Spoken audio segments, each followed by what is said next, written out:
Hello students, मैं Sandeep Singh welcome करता हूं आपका मैग्नेट ब्रेन्स हिंदी में, जहां पर मिलता है आपको free education from class 6 to 12th।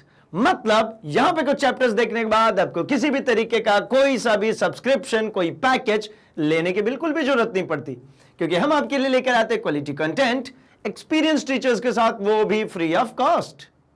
तो जैसा कि हम मिला करते हैं हमारे फिजिक्स सब्जेक्ट के साथ, और हम साथ मिलकर के डिस्कस कर रहे हैं हमारे चैप्टर नंबर 2 मात्रक और मापन की। इसके अंतर्गत हमने देखा इसके कॉन्सेप्ट वीडियोस को, जिसमें हमने हर एक कॉन्सेप्ट, इस चैप्टर के अंतर्गत आने वाले हर एक कॉन्सेप्ट को हमने डिस्कस किया। फिर हमने देखा वन शॉट रिवीजन के माध्यम से इस चैप्टर का पूरा ही रिवीजन, मतलब एक साथ पूरे चैप्टर्स को कोरिलेट करके देखा, सीखा, समझा। इसके बाद बारी थी हमें इस चैप्टर के एनसीईआरटी सॉल्यूशंस की। मतलब हमने यह भी डिस्कस कर लिया कि इस चैप्टर के अंतर्गत आने वाले जो क्वेश्चंस थे उनको हमने सिंप्लीफाई कर लिया, जहां से हमको आइडिया लगा कि जो हमने कॉन्सेप्ट सीखा था वो अप्लाई किस तरीके से होगा। फिर बारी अब आ चुकी है इसी चैप्टर के एमसीक्यूज टाइप क्वेश्चंस को करने की, एंड हमने इसके पहले पोर्शन में स्टार्टिंग के फर्स्ट 15 क्वेश्चंस को भी सॉल्व कर लिया, जिसमें हमने सेगमेंट्स बनाए कि हमने जो परसेंटेज एरर्स हैं उसको हमने सिंप्लीफाई किया। अभी हम डिस्कस करेंगे उसी तरीके से जो त्रुटियों में संयोजन होता है, मतलब दो तरीके की त्रुटियों की जब हम बात करते हैं तो दो तरीके की त्रुटियां कैसी भाई, एक तो इस तरीके की कि जो जोड़ने या घटाने में दिक्कत आ गई हो, एक कौन तो एक गुणा या भाग करने में अगर गड़बड़ी हो गई हो। वैसे क्वेश्चंस की पूरी सीरीज हम देख रहे हैं, सीख रहे हैं इसको कि भाई कैसे सॉल्व करेंगे। क्योंकि आपको पता है ना, ये जो एमसीक्यूज होते हैं ये होते बहुत इंपॉर्टेंट है, ये बहुत शॉर्ट ड्यूरेशन में हमें पूरे चैप्टर को समराइज करा देते हैं। क्योंकि जब तक आपके सब कुछ फिंगर टिप्स पे होगा नहीं, तब तक ऐसे क्वेश्चंस क्या करते हैं भाई, तो दिक्कत करना शुरू करते हैं। तो वही दिक्कत, वही परेशानी को हम खत्म करने वाले हैं सेशन के अंतर्गत। शुरू करते हैं हम फर्दर और कुछ क्वेश्चंस को, एंड देखते हैं, समझते हैं कि किस तरीके के क्वेश्चंस और बन सकते हैं। करना क्या होता है भाई, तो सिंपल सी बात है, जब कभी हम एमसीक्यू क्वेश्चंस कर रहे होते हैं तब आपके सामने जैसे ही क्वेश्चन फ्लैश होता है, आप क्या करते हैं, आंसर करते हैं कमेंट सेक्शन में, एंड अपने आप को क्रॉस वेरीफाई करते हैं, क्योंकि मैं उसका आंसर बताने वाला हूं। तो चलिए तैयार हो जाइए कमेंट सेक्शन में आंसर करने को। शुरू करता हूं मैं इस सेशन को, एंड आपके सामने क्वेश्चन नंबर 16 आया। मतलब इसके पहले के 15 क्वेश्चन हम पहले पार्ट में कर चुके हैं। क्या कह रहे हैं क्वेश्चन नंबर 16? तो अगर ध्यान से देखो तो मुझे ये क्वेश्चन नंबर 16 कह रहा है किसी गतिमान पिंड के द्रव्यमान तथा वेग के मापन में क्रमशः 2% और 3% की अधिकतम त्रुटि होती है।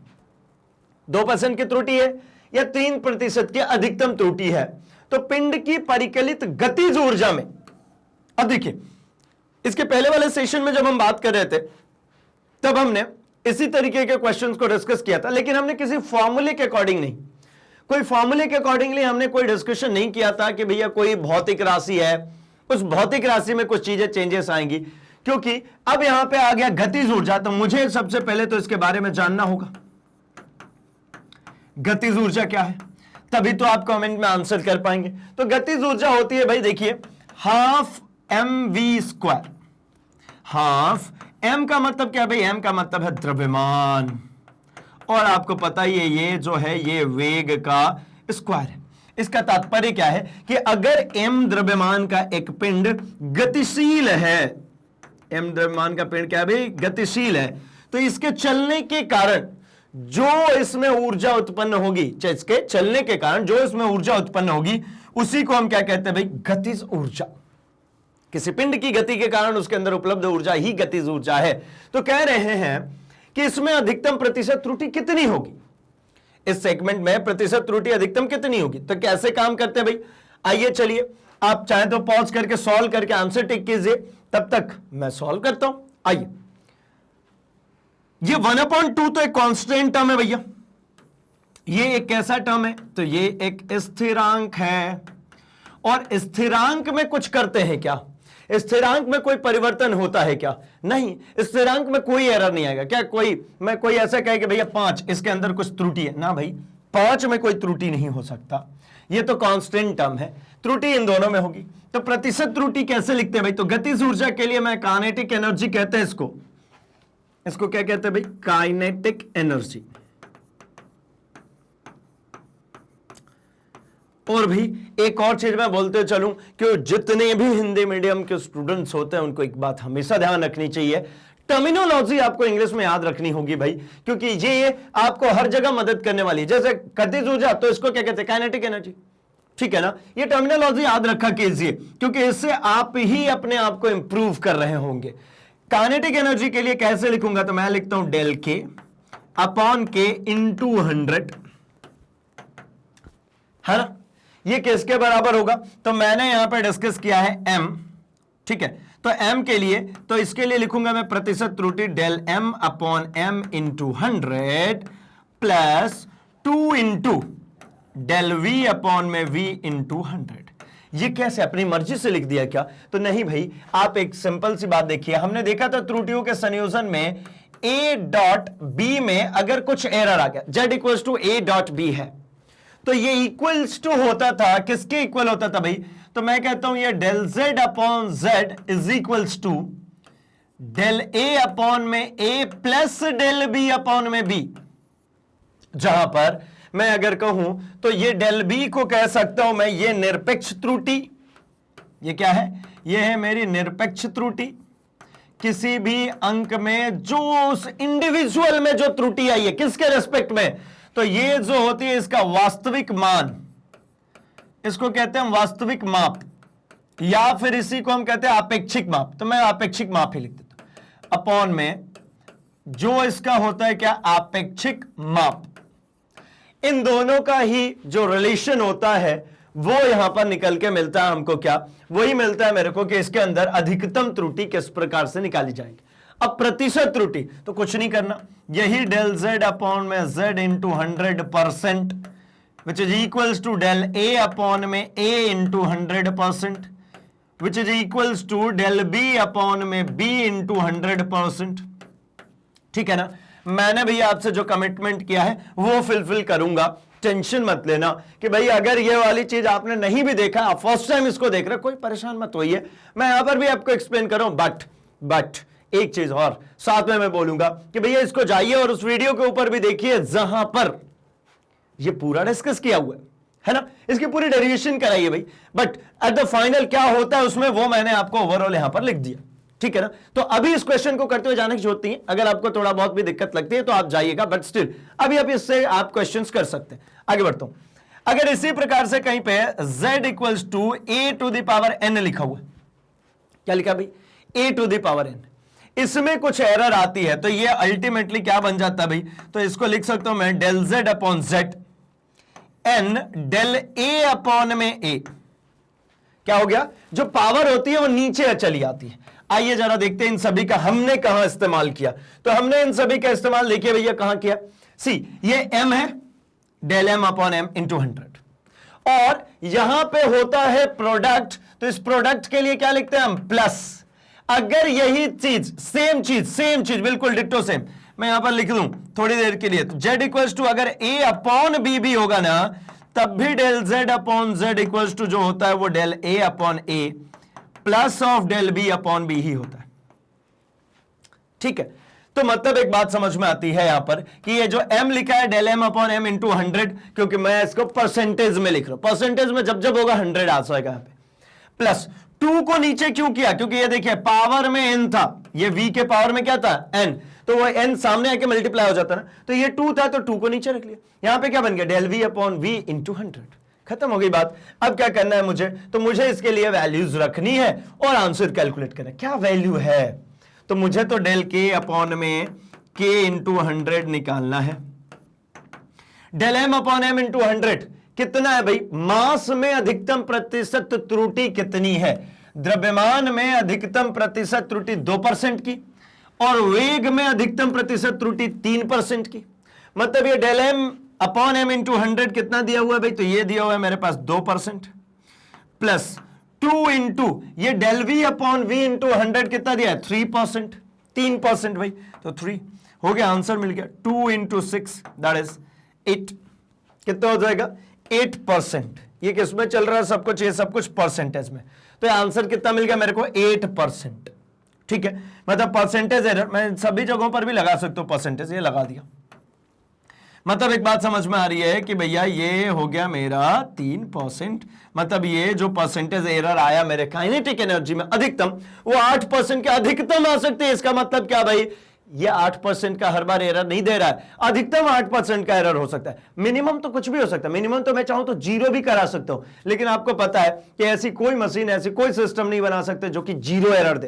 कुछ ना कुछ तो एरर देगी, 1% दे, 1.5% दे, कुछ तो दे, 0.5% ही क्यों ना दे, लेकिन देगी। लेकिन ये जो कैलकुलेशन, इस कैलकुलेशन के आधार पे अधिकतम 8% का एरर होगा, ठीक है ना। और अगर आपसे पूछते हैं अधिकतम त्रुटि कितनी है, ऐसे ही अधिकतम त्रुटि कितनी है, तो अधिकतम त्रुटि ज्ञात करने के लिए बहुत कुछ नहीं करना है। क्या करना है, 8% लिखा हुआ है, 8% 100 से डिवाइड कर दीजिए, मतलब 0.08 की अधिकतम त्रुटि होगी। यह प्रतिशत त्रुटि है, यह अधिकतम त्रुटि की बात करो, ठीक है। चलिए, आई होप आपने सही लगाया होगा, घ इज द करेक्ट आंसर। बढ़ता हूं मैं अपने अगले क्वेश्चन की तरफ एंड हम डिस्कस करते हैं जरा अपने नेक्स्ट क्वेश्चन को। तो नेक्स्ट क्वेश्चन है, एक वृत्ताकार प्लेट की त्रिज्या एवं प्लेट पर लगाए गए बल के मापन में, ध्यान रखेंगे। फिर यहां पे थोड़ा सा और एक्सप्लेन करता हूं मैं उसी के अकॉर्डिंगली, त्रिज्या और प्लेट पर लगाए गए बल। तो देखिए, त्रिज्या में जो त्रुटि है, प्रतिशत त्रुटि त्रिज्या में, उसको कैसे लिखते हैं, उसको सिंपल भैया, del R upon R into 100%, इसकी वैल्यू हमको दी गई है कितना, 1% की। ठीक इसी प्रकार से जो उसके ऊपर लगाया गया बल है, मतलब जो फोर्स है, उसकी जब हम बात करते हैं तो डेल एफ से लिख लूं। बल मतलब क्या भाई, फोर्स। बल मतलब क्या, फोर्स। अब ये तो सबको ही पता होगा भाई, इसका मतलब क्या, इसका मतलब रेडिया है, रेडियस भी बोल सकते। तो del F upon F into 100% which is equals to how much, 2%। ये देखिए कितना क्या बने, 2%, ठीक है। त्रिज्या 1% और ये 2%। अब कह रहे हैं कि प्लेट पर आरोपित दाब के मापन में अधिकतम त्रुटि कितनी होगी। तो देखिए, दाब बराबर हमें पता है क्या, तो बल बटा में क्षेत्रफल। दाब बराबर क्या पता है भाई, बल बटा में क्षेत्रफल। अब क्या करूं, तो भैया दाब बराबर बल बटा क्षेत्रफल जब होता है तो दाब को प्रेशर से जनरली डिनोट करते हैं, तो क्यों ना इसको ऐसा लिख दूं, del P upon P into 100 which is equals to, बल का मतलब भैया फोर्स है ना, तो ये डेल एफ अपॉन में एफ इंटू 100, ठीक है।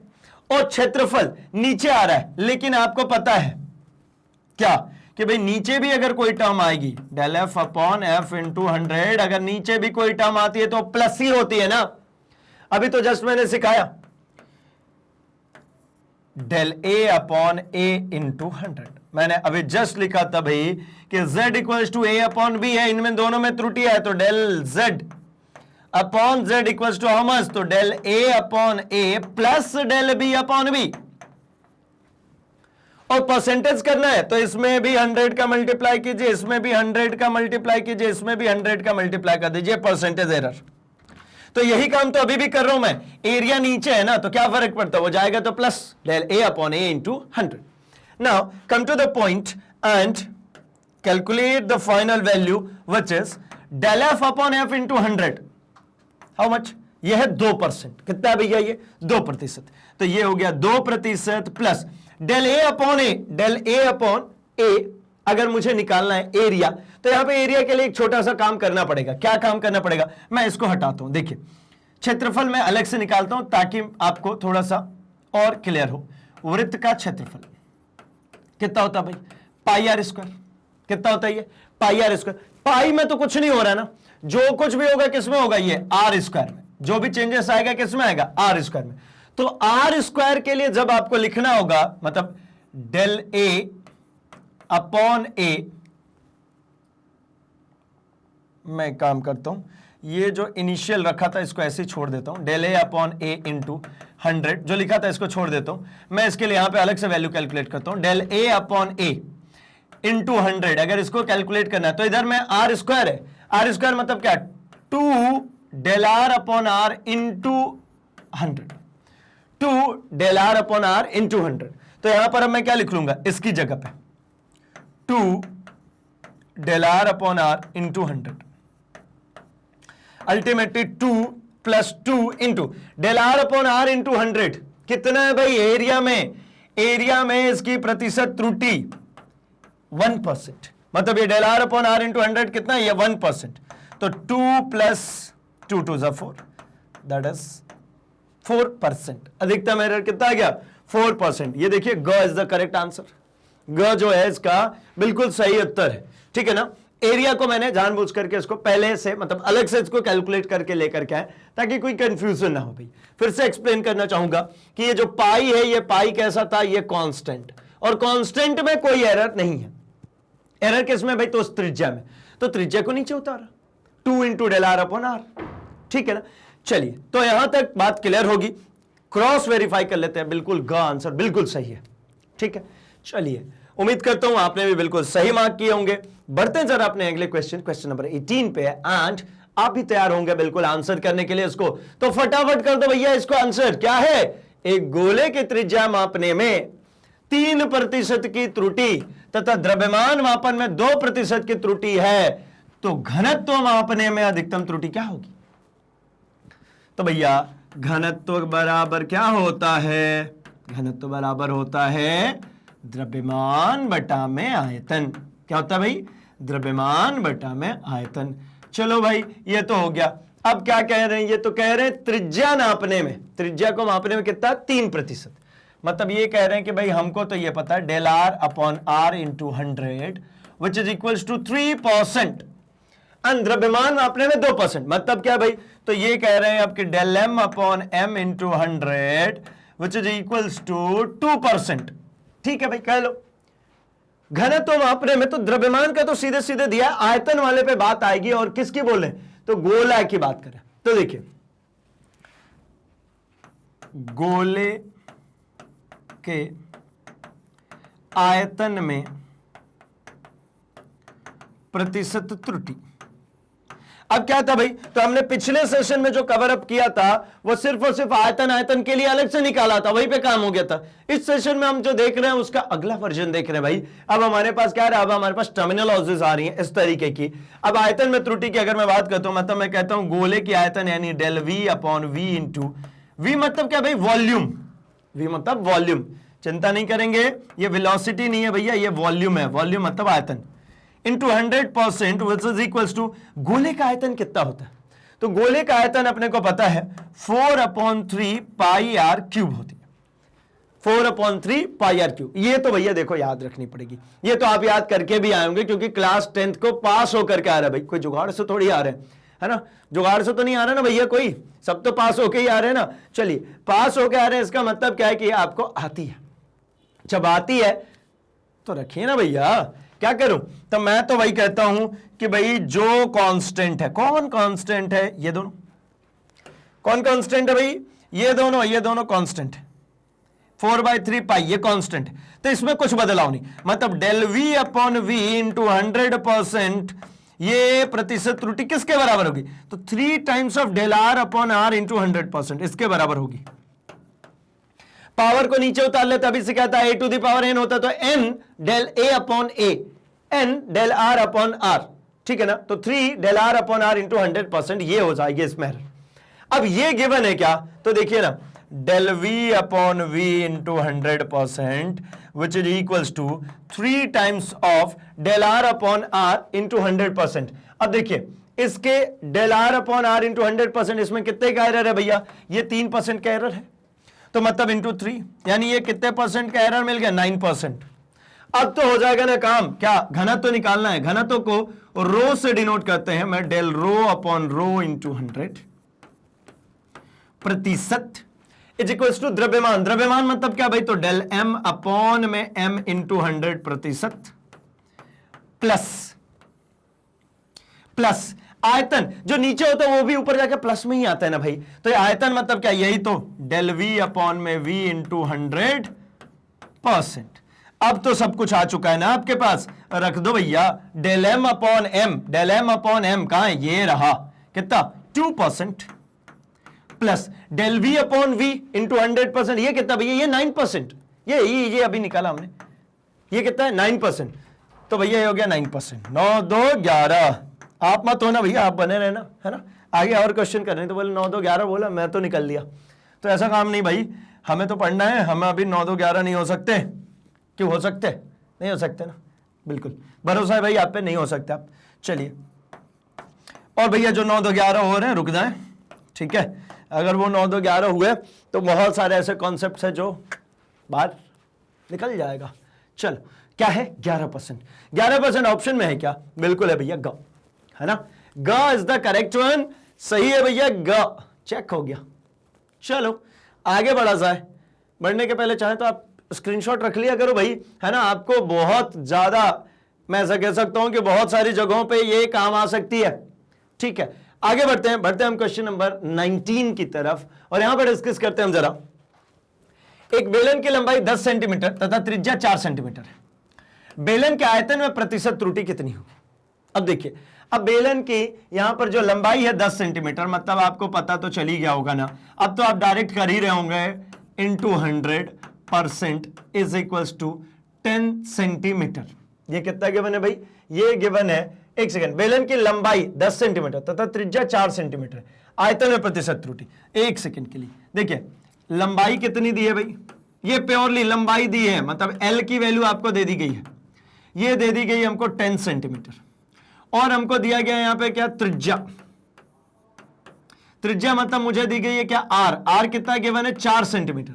हमसे मांग रहा आयतन में प्रतिशत त्रुटि कितनी होगी। तो आयतन बराबर क्या होता है? आयतन किसकी? बेलन का आयतन। कितना होता है भाई बेलन का आयतन? तो बेलन का आयतन निकालने के लिए बहुत आसान सा तरीका है। ये क्या है? ये इतना सा एरिया, ये पाई आर स्क्वायर। ये क्या है भाई? ये पूरा एरिया की अगर मैं बात करूंगा तो ये क्या है? ये पाई आर स्क्वायर। अगर ये पाई आर स्क्वायर है तो एक और यहां पे रखा है पाई आर स्क्वायर, और पाई आर स्क्वायर, और पाई आर स्क्वायर, और पाई आर स्क्वायर, मतलब ये कुल करते करते ऐसा मैं कहना चाह रहा हूं कि ये है पाई आर स्क्वायर इंटू कितने ऐसे सर्कल्स रखे? एच। बन गया बेलन। तो याद करना भी आसान होता है। आयतन बराबर इसका क्या हो गया? इसके आयतन बराबर हो गया पाई आर स्क्वायर एच। मुझे कैसे पता लग गया भैया ये बेलन का आयतन ही है? तो मुझे इससे पता लगता है ये स्क्वायर है और इसका पावर 1 है, तो मतलब इसकी पावर कितनी हो गई? अगर ये सब मीटर में होता है तो क्यूबिक मीटर। लेंथ कितनी बार है? 3 बार। मैं ऐसा लिख देता हूं L3। L3 का मतलब क्या है? आयतन। भाई डायमेंशन फॉर्मूला पढ़ चुके हैं ना, तो पढ़ चुके तो यूटिलाइज तो करेंगे ही हम। तो भैया ये L3 मिल गया मुझे यहां पे, इसका मतलब हो गया कि आयतन का ही फॉर्मूला है, वेरीफाइड। चलिए लिख देता हूं मैं, पाई आर स्क्वायर एच। क्या हो गया? पाई आर स्क्वायर एच। अब भैया दिक्कत की बात क्या होनी है? तो ये होनी है, पाई तो कांस्टेंट है, इसका तो कुछ कर ही नहीं सकते, छोड़ दीजिए। आपको किसकी बात करनी है भाई? आर स्क्वायर और एच की। तो आर स्क्वायर की जब हम एरर की बात करते हैं, मतलब बेलन के आयतन में प्रतिशत त्रुटि की, तो del V upon V into 100%, ये मुझे चाहिए। कैसे निकालते भाई? तो 2 को नीचे ले आइए, ऊपर हो गया डेल आर अपॉन में R into 100 plus del H upon H into 100, height है। अब गिवन क्या क्या है? तो मुझे त्रिज्या गिवन है और बेलन की लंबाई। अब ये जो एल लंबाई लिखा ना, इसको मैं काट करके एच लिख देता हूं, मैंने यहां पे एच लिख दिया इसलिए भाई ये अल्टीमेटली हाइट है और कुछ नहीं। अच्छा भाई, अब क्या है? तो मेरे पास तो आर है, ये आर है और ये एच है, मेरे पास ना डेल एच है और ना डेल आर है, तो ये कैसे निकलेगा? तो एक बात समझिए, ये कौन सी स्केल होगी भाई? तो ये जो स्केल है ये सेंटीमीटर में नापी गई है। ये किसमें है? सेंटीमीटर में। तो इसका अल्पतमांक कितना होगा? देखिए, ये जो अल्पतमांक होता है किसी स्केल का, वही है हमारा अल्टीमेटली डेल एच। वही अल्पतमांक होगा यहां पर भी, जो कि होगा कितना भाई? तो वो होगा डेल आर। ये जो निरपेक्ष त्रुटि है वो अल्पतमांक के बराबर होती है, ये ध्यान रख लीजिए। जो निरपेक्ष त्रुटि होती है वो अल्पतमांक के बराबर होती है। निरपेक्ष त्रुटि हमेशा अल्पतमांक के बराबर। तो अल्पतमांक डेल एच ये किसके बराबर? निरपेक्ष त्रुटि। और हमने यही तो देखा है, निरपेक्ष त्रुटि अपॉन में वास्तविक मान, या जो आपेक्षिक त्रुटि होती है उसकी मान। तो निरपेक्ष त्रुटि इसका कितना होगा भाई? सेंटीमीटर स्केल है, 0 1 2 3 4 5 6 7 8 9 10, मतलब ये हो गया मेरा 1, फिर 1 2 3 4 5 6 7 8 9 10, ये हो गया मेरा 2, ये रहा सेंटीमीटर स्केल। तो अल्पतमांक सेंटीमीटर स्केल का कैसे निकालते हैं भाई? तो देखिए, अल्पतमांक बराबर एक विभाजन अपॉन कुल विभाजन, एक विभाजन बटा में कुल विभाजन। एक विभाजन कितना है भाई? तो एक विभाजन मतलब यह मान लीजिए 0 से 1 तक का, तो एक विभाजन 1, और 0 से 1 को कितने भाग में बांटा? 1 2 3 4 5 6 7 8 9 10 बटा 10, मतलब कितना हो गया? 0.1 सेंटीमीटर। कितना हो गया? 0.1 सेंटीमीटर। तो आप ये बोलेंगे तो इसको हम 1 मिलीमीटर कह लेते हैं ना, आप ये रख लो। तो मैं ये कहता हूं, ये जो आपको दिख रहा है ना ऐसा डेल आर अपॉन में आर, तो ये ऊपर भी सेंटीमीटर में होना चाहिए, नीचे भी सेंटीमीटर में ना, क्योंकि इसकी इकाई सेम होगी, तभी तो ये कहलाएगा अनुपात। बोले आप क्या पढ़ा रहे हो, कहां ले जा रहे हो? तो भैया मैं हर कुछ तो याद दिलाने का मेरा काम है, आपको याद दिलाते रहूंगा ताकि कोई एरर ना हो। क्या अनुपात मतलब दो समान इकाइयों के बीच में तुलना, ये नहीं कि ऊपर सेंटीमीटर नीचे मिलीमीटर, ठीक है ना? इसीलिए मैं इतनी मेहनत कर रहा हूं, और कुछ भी नहीं। आइए, तो अब मैं इसको हटा सकता हूं ना। सेंटीमीटर स्केल का अल्पतमांक तो अब आपको याद हो गया होगा, कितना भाई? तो 0.1 सेंटीमीटर, ठीक है ना? कितना हो जाएगा ये? 0.1 सेंटीमीटर। हटाता हूं भाई ये, क्योंकि मैं अब यूज करने वाला हूं। तो 0.1 सेंटीमीटर, आइए रख देते हैं 0.1 सेंटीमीटर, ठीक है ना? और इसी तरीके से एक और तरकीब है इसको पता करने का, सिंपल है, ये वाला तरकीब है ना, वो तो मैंने बिल्कुल ट्रेडिशनल तरीका बता दिया, ये तरीका बिल्कुल सिंपल है। पता है क्या? ये देखा कीजिए, दशमलव के बाद एक ही जीरो है ना, दशमलव के बाद एक ही जीरो है, तो इसका मतलब है कि ये 0.1 सेंटीमीटर, यानी डेसिमल के बाद एक डिजिट तक ये काउंट कर सकता है बस। और उसी प्रकार से यहां पे क्या लिखा है भाई? डेसिमल के बाद देखिए कितने जीरो है? 2 जीरो, तो मतलब 0.01 सेंटीमीटर तक ये काउंट कर सकता है। नहीं समझे? तो देखिए, ये अगर लिखा हुआ है 10.0, तो अगला नंबर क्या लिखेगा? 10.1, 10.2, 10.3, 10.4, ऐसा करते करते कहां तक जाएंगे? तो 10.9 तक जाएंगे, इसके आगे और नहीं जा सकते। 10.9 खत्म, है ना? जैसे 10.9 के आगे आएंगे क्या हो जाएगा भाई? तो ये 11.0 शुरू हो जाएगा। लेकिन उसी तरीके से इसमें देखिए कैसे लिखेंगे, तो आप लिखेंगे 4.00, 4.01, 4.02, 4.03, ऐसा करते करते 4.99 तक जाएंगे, तब जाकर के ये 5.00 होगा। मतलब यहां से यहां तक के बीच में कितने डिवीजन? 100 डिवीजन। और यहां से यहां तक के बीच में, है ना, ये कहां गया? 11। ये 10.0 से 11 के बीच में कितने डिवीजन? तो मात्र 10 डिवीजन।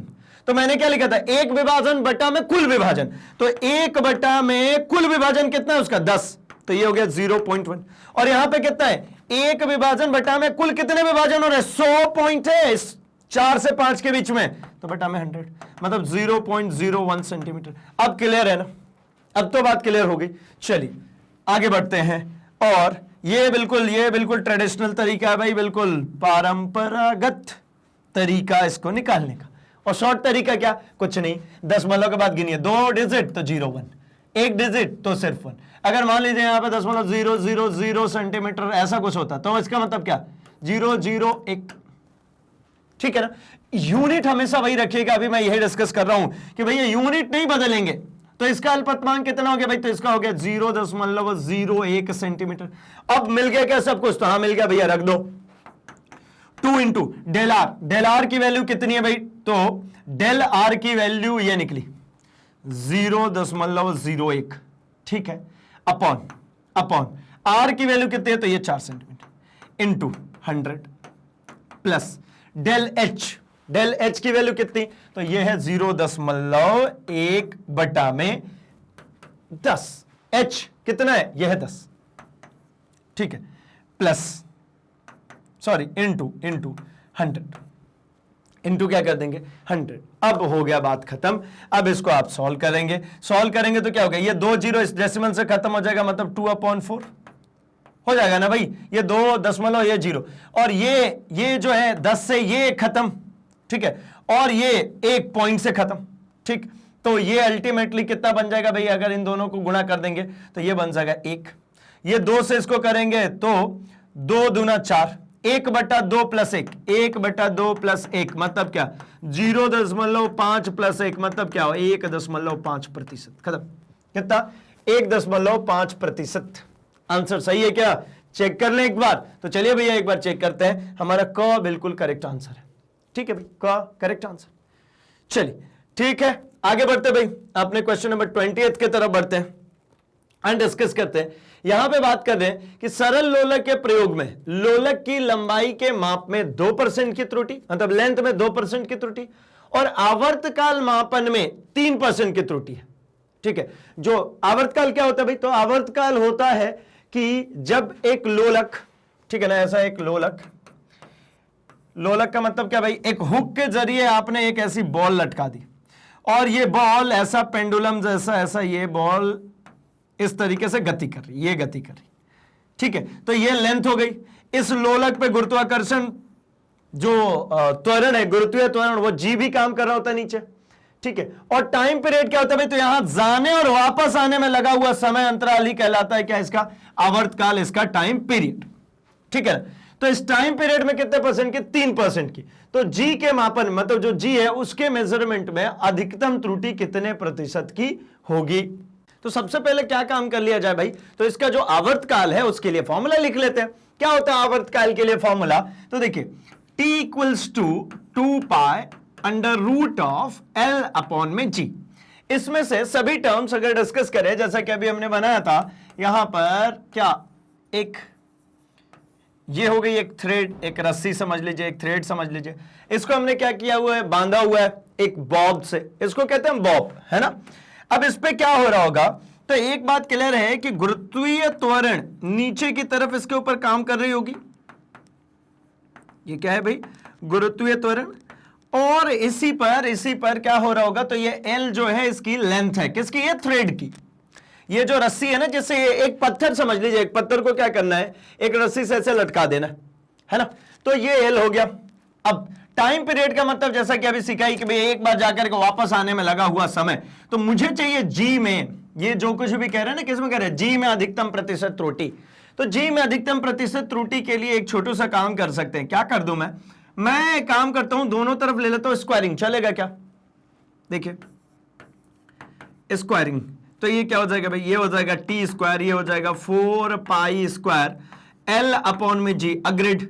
ये अंडर रूट क्या हो जाएगा भाई, अगर मैंने इधर भी स्क्वायर ले लिया और इस होल को भी स्क्वायर कर दिया तो ये क्या होगा, अंडर रूट तो कैंसिल ही हो जाएगा, L अपॉन जी। अब क्या करना है, तो जी को इधर भेज दीजिए क्योंकि मुझे जी के लिए कैलकुलेशन चाहिए। हो गया 4 pi square L upon T square, ये मिल गई भैया हमको जी। अब मुझे चाहिए क्या, कि इस जी में अधिकतम प्रतिशत त्रुटि, ठीक है ना, कितनी होगी। तो इसके लिए कुछ गिवन है क्या, तो हाँ भाई गिवन है। देखिए आवर्तकाल के माप में त्रुटि जो है वो 3% है, मतलब ये टाइम पीरियड में जो दिक्कत है, जो त्रुटि है बेसिकली, मतलब मुझे गिवन है क्या, डेल टी अपॉन में T into 100% which is equals to 3%।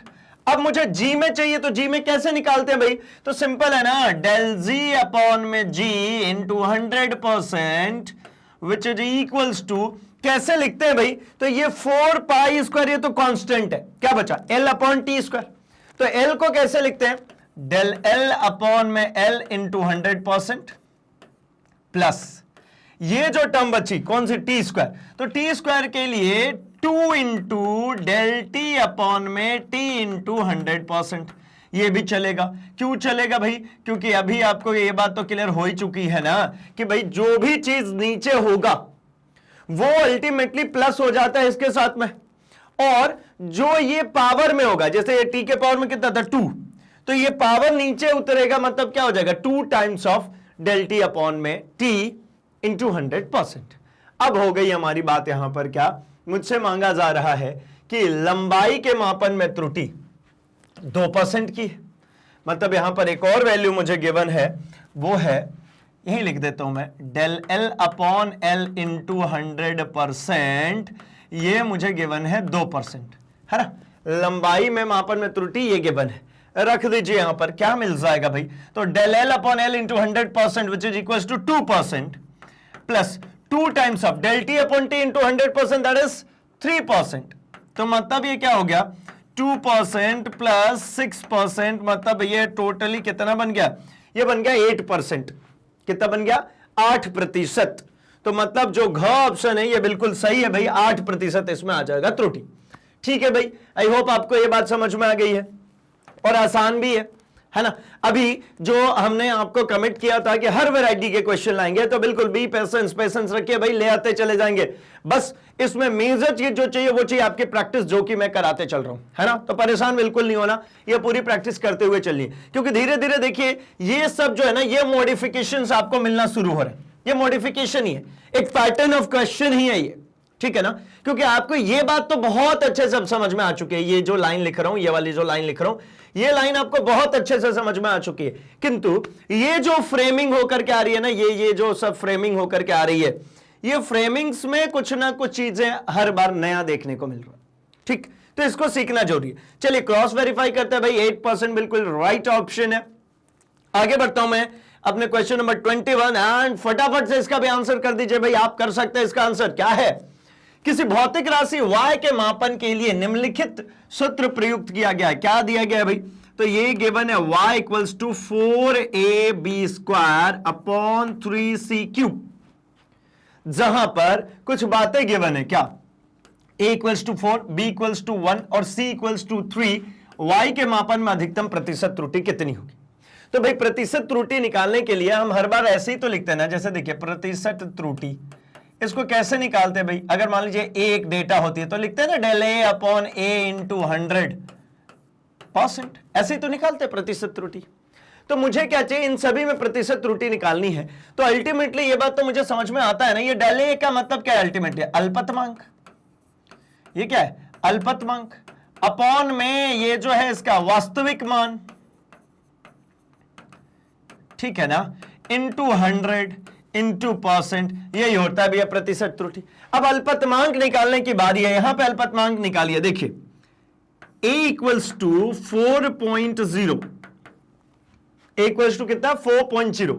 अब मजेदार कहानी यह है कि यहां पर ऐसा कुछ भी नहीं पता है मेरे को, ध्यान से देखेंगे कि y किस तरीके की भौतिक राशि है, मतलब लंबाई है, आयतन है, क्षेत्रफल है, क्या है मुझे नहीं पता, ठीक है ना।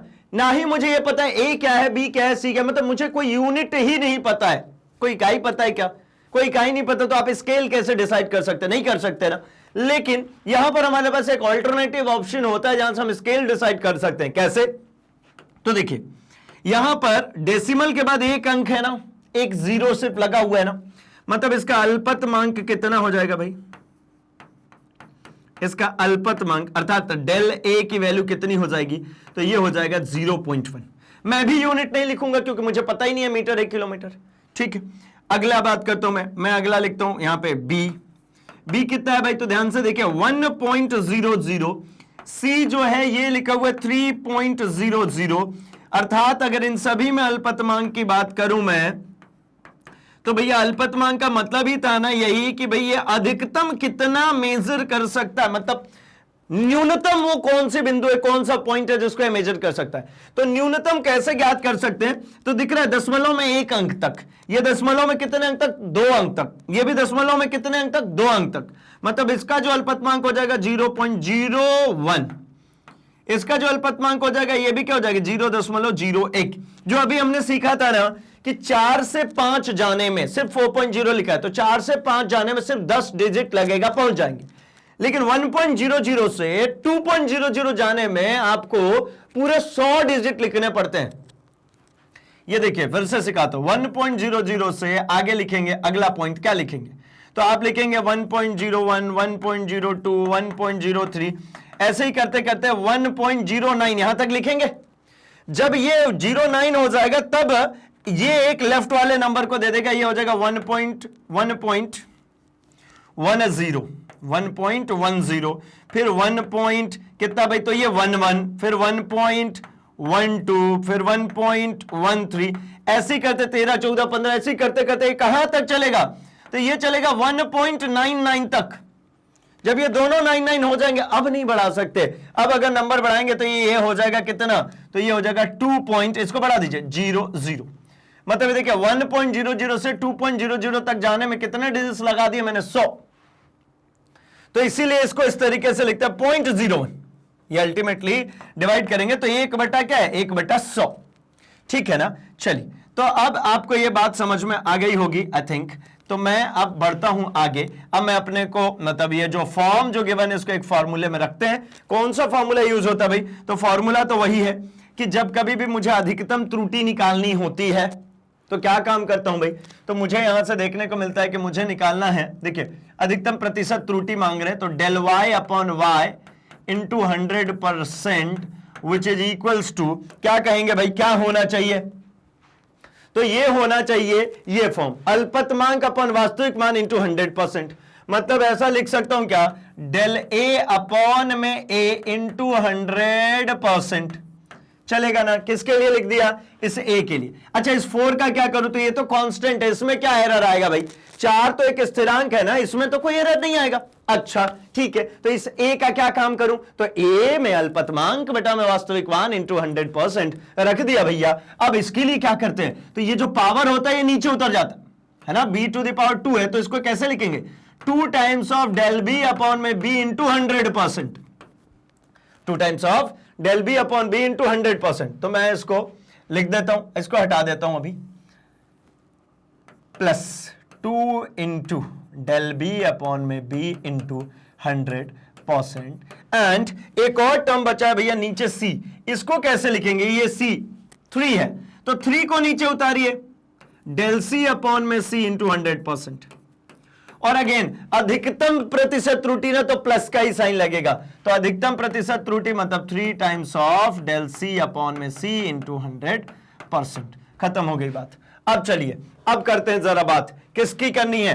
तो डेल ए की वैल्यू अभी हमने निकाली 0.1, डेल ए की वैल्यू 0.1 अपॉन ए की वैल्यू कितनी है? तो ए की वैल्यू तो है 4.0, तो इसको मैं लिख देता हूं 4.0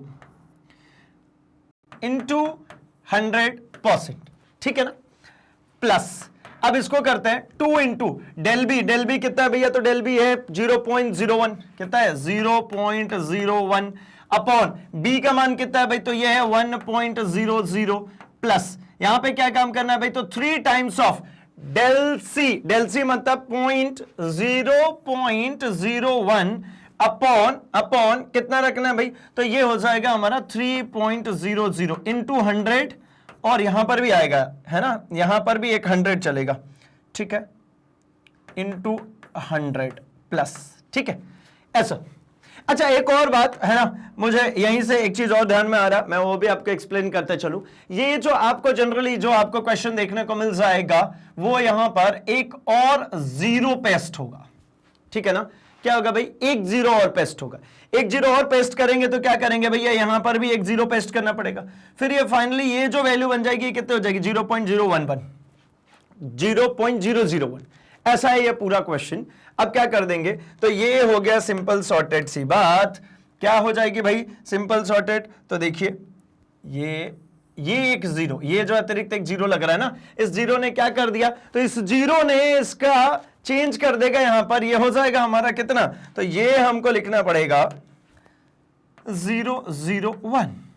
ठीक है ना, और ये एक जीरो। अब क्या देखिए क्या बदलाव आया, मतलब एक बार इसमें क्या दिख रहा है? तो इसमें आपको दिख रहा है इसका अल्पतमांक एक डेसिमल के बाद जीरो, मतलब 0.1, 0.01, 0.001। किसके बेसिस पे चल रहा है? यहां कितने डिजिट हैं उसी के बेसिस पे। तो देखिए ये इसको जब हम कैंसिल करेंगे तो ये हर बार डेसिमल को कैंसिल करेगा, इसके लिए भी पैनिक नहीं होने, हर बार डेसिमल को कैंसिल करेगा क्योंकि इसी डेसिमल को काउंट करके मैंने ऊपर अल्पतमांक लिखा है। तो यहां से ये डेसिमल तो ये भी कैंसिल, यहां से ये कैंसिल तो ये भी कैंसिल। अब आपको यहां से क्या लिखना होगा भाई? तो ये सिंपल सा हो गया कितना? एक जीरो से ये भी कटा देता हूं मैं, 10/4 प्लस यहां ये पूरे 100 से ये पूरा 100 कैंसिल हो जाएगा, मतलब कितना बच गया? 2 प्लस यहां पे जब आप कैंसिल करेंगे तो ये कितना बचेगा? 1 2 0 कैंसिल। ठीक है ना, और ये 3 से अगर कैंसिल करते हैं, ठीक है, तो ये 30 है भाई 10 बार में, 1/10। जब इनको आप ऐड करेंगे तो ये आपको देखने को मिल जाएगा 4.6%। ये टोटली कितना मिल जाएगा? 4.6%। ठीक है, तो आंसर नंबर कौन सा हो जाएगा भाई? आंसर नंबर ख इज द बिल्कुल करेक्ट आंसर होगा हमारा, आंसर नंबर ख। ठीक है, चलेगा क्या? चलिए हम बढ़ते हैं जरा अपने अगले क्वेश्चन की तरफ और डिस्कस करते हैं, देखते हैं कि वहां पर क्या कह रहे हैं भाई। तो अगला हमारा जो क्वेश्चन है वो ये कह रहे हैं कि एक भौतिक राशि, फिर से देखिए एक और वही बात कि यहां पर फिर से एक भौतिक राशि जो y आ रहा है, इसके बारे में मुझे नहीं पता कि ये राशि किस तरीके की है। मैंने आपको सिखाया था ना इस चैप्टर में कि भाई जब कभी भी हम कोई भी राशि को लिख रहे होते हैं तब उसमें एक मैग्नीट्यूड और एक यूनिट लिख रहे होते हैं, और यूनिट क्या बताती है, नेचर ऑफ मेजरमेंट को, कि मापन किस प्रकृति का है, किस चीज को नापा गया भाई, क्या लंबाई नापी गई है, द्रव्यमान नापा गया है, समय नापा गया है। किंतु यहां इकाई नहीं लिखी है। आप बता दीजिए कैसे नापा गया, क्या नापा गया, कुछ बता पाएंगे? तो आप कहेंगे नहीं भाई इसको तो बिल्कुल नहीं बताया जा सकता। तो क्यों नहीं बताया जा सकता? क्योंकि इसमें इकाई नहीं लिखी है। खैर आते हैं हम अपने मुद्दे पे। हमें जो काम दिया गया इसमें हमें कहा गया भैया y equals to a to the power m upon b to the power n। आप चाहें तो भैया इसको पॉज करके इसका आंसर निकाल सकते हैं। टफ टिपिकल नहीं है, बहुत आसान है। गिवन क्या है देखिए, a तथा b के मापन की जो त्रुटियां हैं वो x और y गिवन है, ऑलरेडी x और y इसकी त्रुटियां गिवन है। तो मतलब मुझे इसके लिए लिखना होगा, ठीक है ना, ध्यान रखिएगा प्रतिशत नहीं पूछ रहा है, सिर्फ और सिर्फ अधिकतम त्रुटि। तो अधिकतम त्रुटि इसमें कैसे मिलते हैं, del y upon y is equals to m नीचे उतर जाता है डेल a अपॉन में a। अब ये नीचे हो या ऊपर आता तो हमेशा प्लस ही है, प्लस क्या हो गया n डेल b अपॉन में b। अच्छा ये क्यों प्लस आता है हर बार भाई? तो इसके लिए भी एक छोटू सा कारण है। यहां पे हर बार देखेंगे तो अधिकतम त्रुटि पूछ रहा है ना, मैक्सिमम कितनी एरर हो सकेगी, तो भैया एडिशन ही चलेगा, ऐड ही करेंगे, हो गई बात खत्म। आपके सामने में गिवन है, ये मांग तो रहे डेल y अपॉन में y, m del a upon में a का मान इन्होंने कहा है कि भैया डेल a अपॉन में a जो अधिकतम त्रुटि है वो x है, और डेल b अपॉन में b जो है वो कितना है, ये y है। ठीक है, तो इसको एक काम करता हूं, ये कैपिटल y है, मैं थोड़ा सा सुधार लेता हूं ताकि साफ दिख सके, है ना, नहीं तो दोनों तरफ से स्मॉल स्मॉल जैसा ही दिखेगा तो आप काट दोगे कि भैया इसको कैंसिल कर दो। ये कैपिटल है, ये स्मॉल y। अब करते हैं m डेल a अपॉन में a कितना है भाई, तो x plus n time of ये कितना है भाई, तो ये है हमारे पास y। तो क्या मिला, mx प्लस ny। मतलब ये जो को ऑप्शन है ये बिल्कुल करेक्ट ऑप्शन हो जाएगा, mx प्लस ny।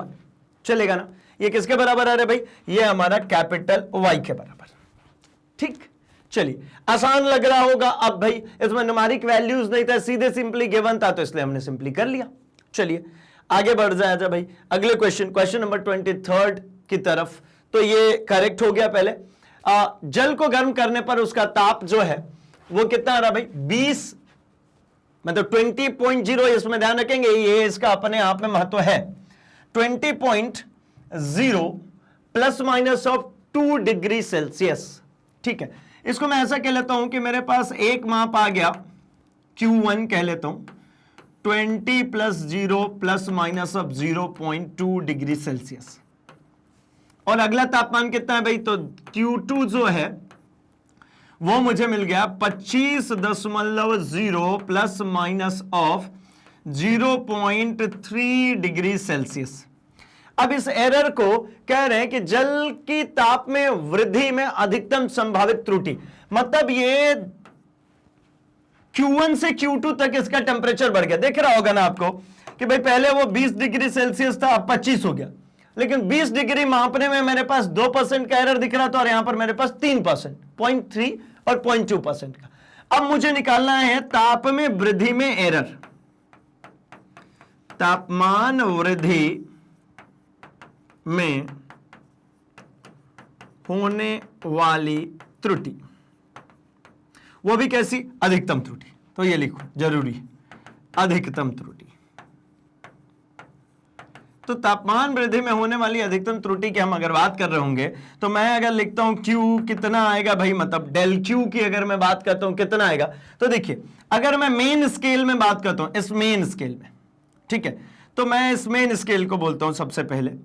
तो देखिए 25 माइनस ऐसा पूरा जानबूझ करके 25.0 माइनस 20.0, आप बोल रहे होंगे भैया उसको छोड़ ही देते ना, तो भाई हम जस्ट हमने देखा था सार्थक अंक और इन सभी चीजों को, इसकी वजह से लीस्ट काउंट डिसाइड हो रहा है, छोड़ूंगा नहीं मैं इसको, क्या लिखूं, तो 5.0 ये मिल गया। अब इन दोनों की अगर मैं बात करता हूं तो ये आपको कितना देखने को मिल जाएगा भाई, तो 0.3 माइनस, ठीक है, माइनस कितना हो जाएगा भैया, तो 0.2। ठीक, अब एक छोटी सी बात है ना, यहां पे जो माइनस लगा ये अल्टीमेटली रहेगा प्लस। क्यों रहेगा, क्योंकि हमें निकालना होता है अधिकतम त्रुटि, तो अधिकतम त्रुटि वाला जो पोर्शन रहता है वो हमेशा ही ऐड होता है। तो अल्टीमेटली कितना हो गया भाई, तो 0.5। अब अगर ध्यानपूर्वक देखेंगे तो ये हो गया मेरा Q और ये हो गया मेरा डेल्टा Q, है ना, ये हो गया मेरा डेल्टा Q। तो ये कुल अधिकतम त्रुटि कैसे लिखेंगे, तो डेल्टा Q अपॉन में Q, डेल्टा Q की वैल्यू आई है 0.5 अपॉन मुझे क्या निकालनी है भाई, मुझे निकालनी है इसमें प्रतिशत त्रुटि, तो इंटू 100 भी तो चलेगा। चलो हटाओ, डेल Q अपॉन में Q into 100% which is equals to, क्या लिख लूंगा, डेल Q की वैल्यू मतलब हो गई है 0.5 और ये हो गया 5.0, ठीक है, इंटू 100, ठीक है। अब अगर इसको कैंसिल करते हैं, इससे इसको उड़ा दीजिए, 50 से कितनी बार में, तो 50 से ये मेरे को देखने को मिल जाएगा 2 बार में, और 5 दूना कितना 10, तो 10%। अधिकतम त्रुटि कितनी हो जानी चाहिए, 10% की। जो ख है वो बिल्कुल इसका करेक्ट आंसर हो जाएगा, ख इज द करेक्ट आंसर। चलेगा क्या भाई, चलिए ठीक है, हम बढ़ते हैं जरा और आगे की तरफ एंड डिस्कस करते हैं हमारे क्वेश्चन नंबर 24 को। यहां पर क्या गिवन है, यहां पर गिवन है 1 मीटर लंबाई के सरल लोलक के 10 दोलन का समय विराम घड़ी से 20 सेकंड मापा गया, ठीक है। घड़ी का अल्पतमांक जो है वो 0.1 सेकंड है।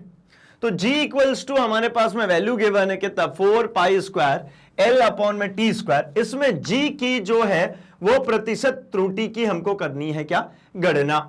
तो चलिए भाई यहां पर हम जरा देख लेते हैं कुछ बातों को।